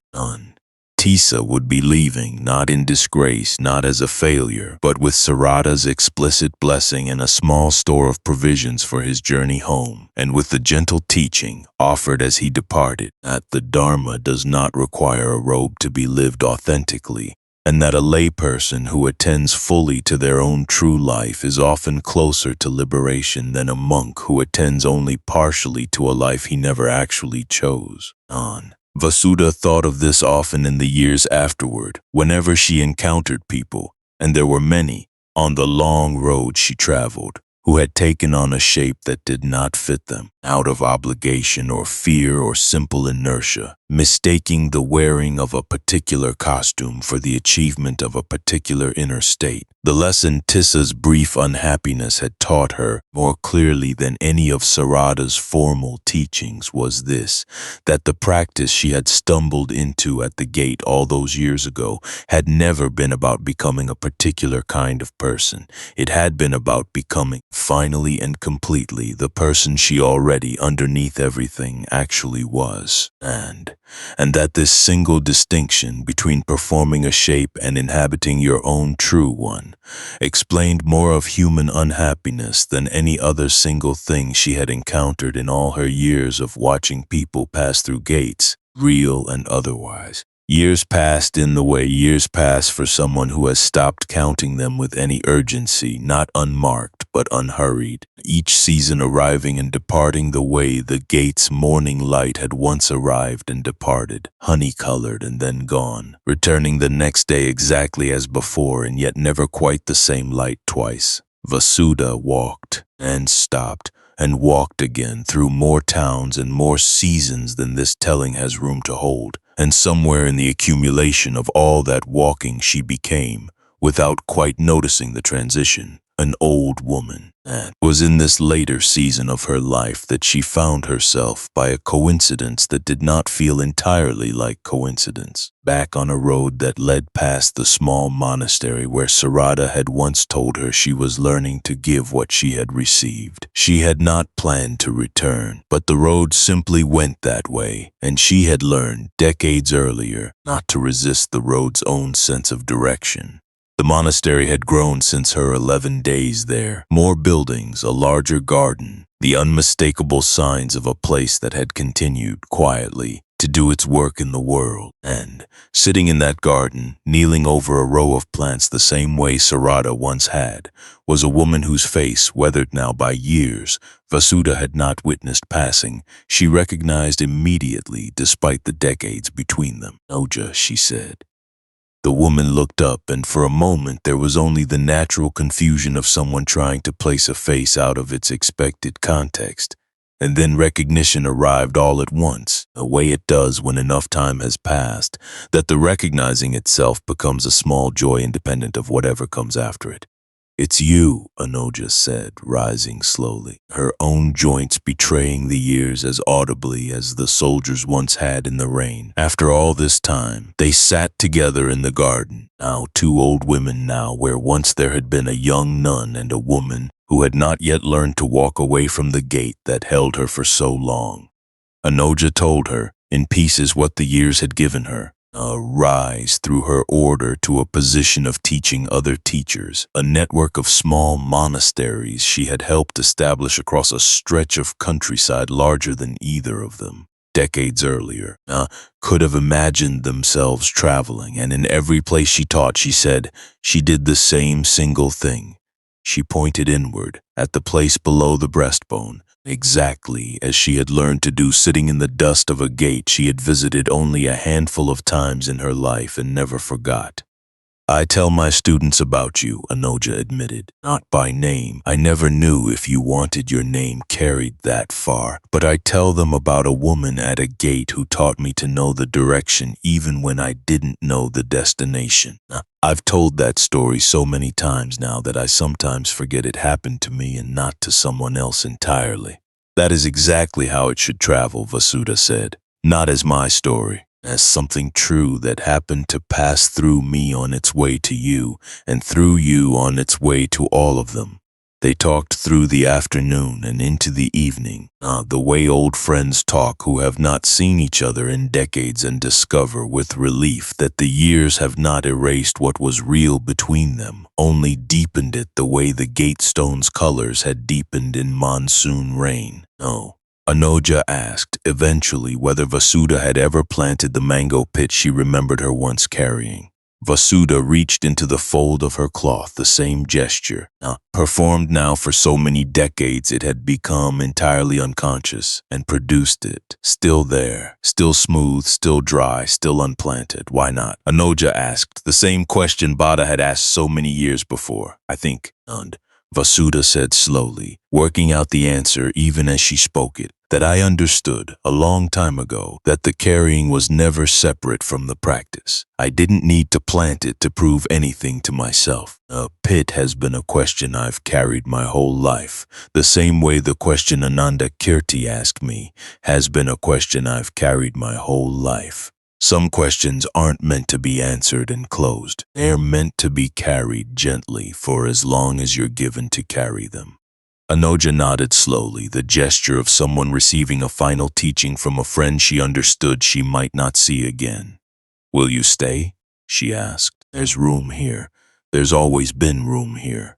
Vasuda considered this with the same unhurried care she brought to every question now. I don't think so, she said.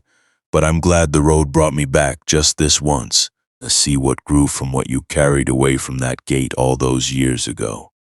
She gestured at the garden, the buildings, the quiet evidence of decades of patient work. This is what you grew. It's extraordinary. And it grew from a seed I didn't plant myself, Anoja said. I only carried it until the conditions were right. They embraced before Vasuda left the next morning. A longer embrace than either woman, in their younger years at that gate, might have allowed themselves the unguarded physical affection of two people who understand they are old enough now that pretending otherwise serves no one.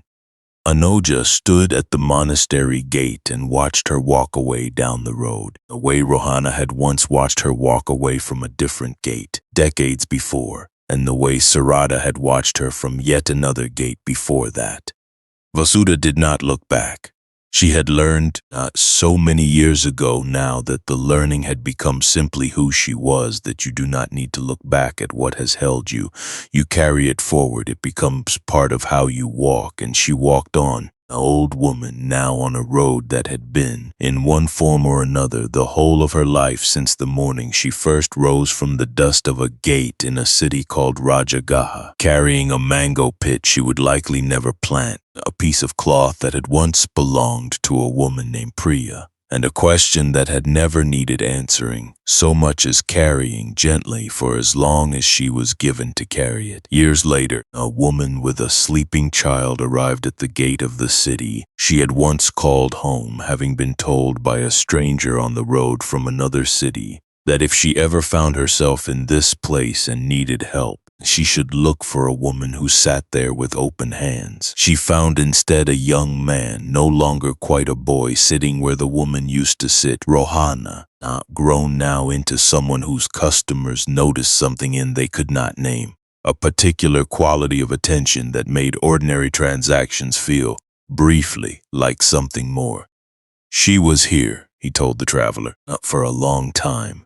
She has gone. There is room, he said, moving over on his cloth, if you want to sit. The woman sat. The child slept on. The gate held them both the way it always had, the way it always would. And this is how the teaching actually travels. Not chiefly through texts or formal transmissions, though those matter too, but through ordinary moments in ordinary lives. A boy handing over a mango with both hands, a physician choosing to sit rather than hurry, a man standing in a river and calling it equanimity, a nun learning to point inward, a merchant's wife discovering she does not know how to arrive and finding, in that not knowing, the beginning of arriving anyway.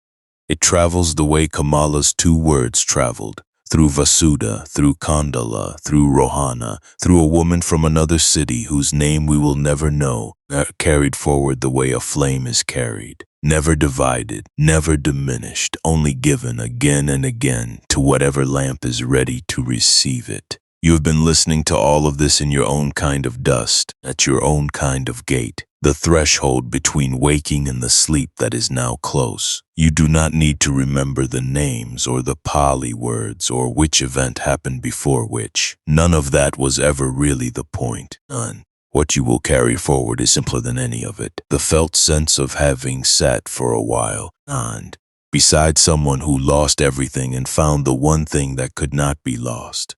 And the quiet recognition that the same thing she found has been with you the entire time, watching through your own eyes, present through every page of your own life, exactly the way it was present through hers. That watching has never once been taken from you. It cannot be. It is not separate from you. It is the part of you that circumstance cannot reach, because it is not made of circumstance. It is made of attention itself, and attention, however interrupted, however tired, never once gone fully dark. Let the question that began all of this rest in you now without needing an answer. What is already here inside you that has never once been taken? You do not have to solve it tonight. Let it settle the way a stone settles in still water, all the way to the bottom, into the ground where the real answer has always quietly waited. Not as an idea, but as a fact. The way warmth is a fact in stone that has held a whole day's sun. The gate stands somewhere still in whatever form it now takes for you. Stone, memory, the simple shape of a threshold you are crossing tonight as you move from waking toward rest.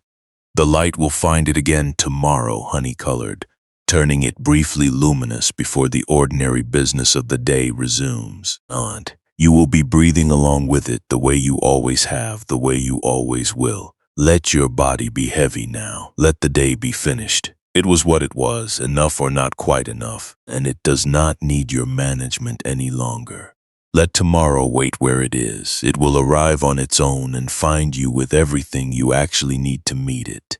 There is only this breath now and the one after it, and the simple unbroken fact of being alive inside them. The lotus carved by an unknown hand is still there, exactly at the height where you would find it, saying what it has always said. I know you are here, though I will never know your name. The small uneven circle below it is still open at the top, waiting, not for anything you must do, but simply for you to be what you already are, which is the only piece that was ever missing. You are the piece that closes it. Not by trying, by resting here, breathing this breath, letting the watching that has carried you through everything carry you now, gently the rest of the way into sleep.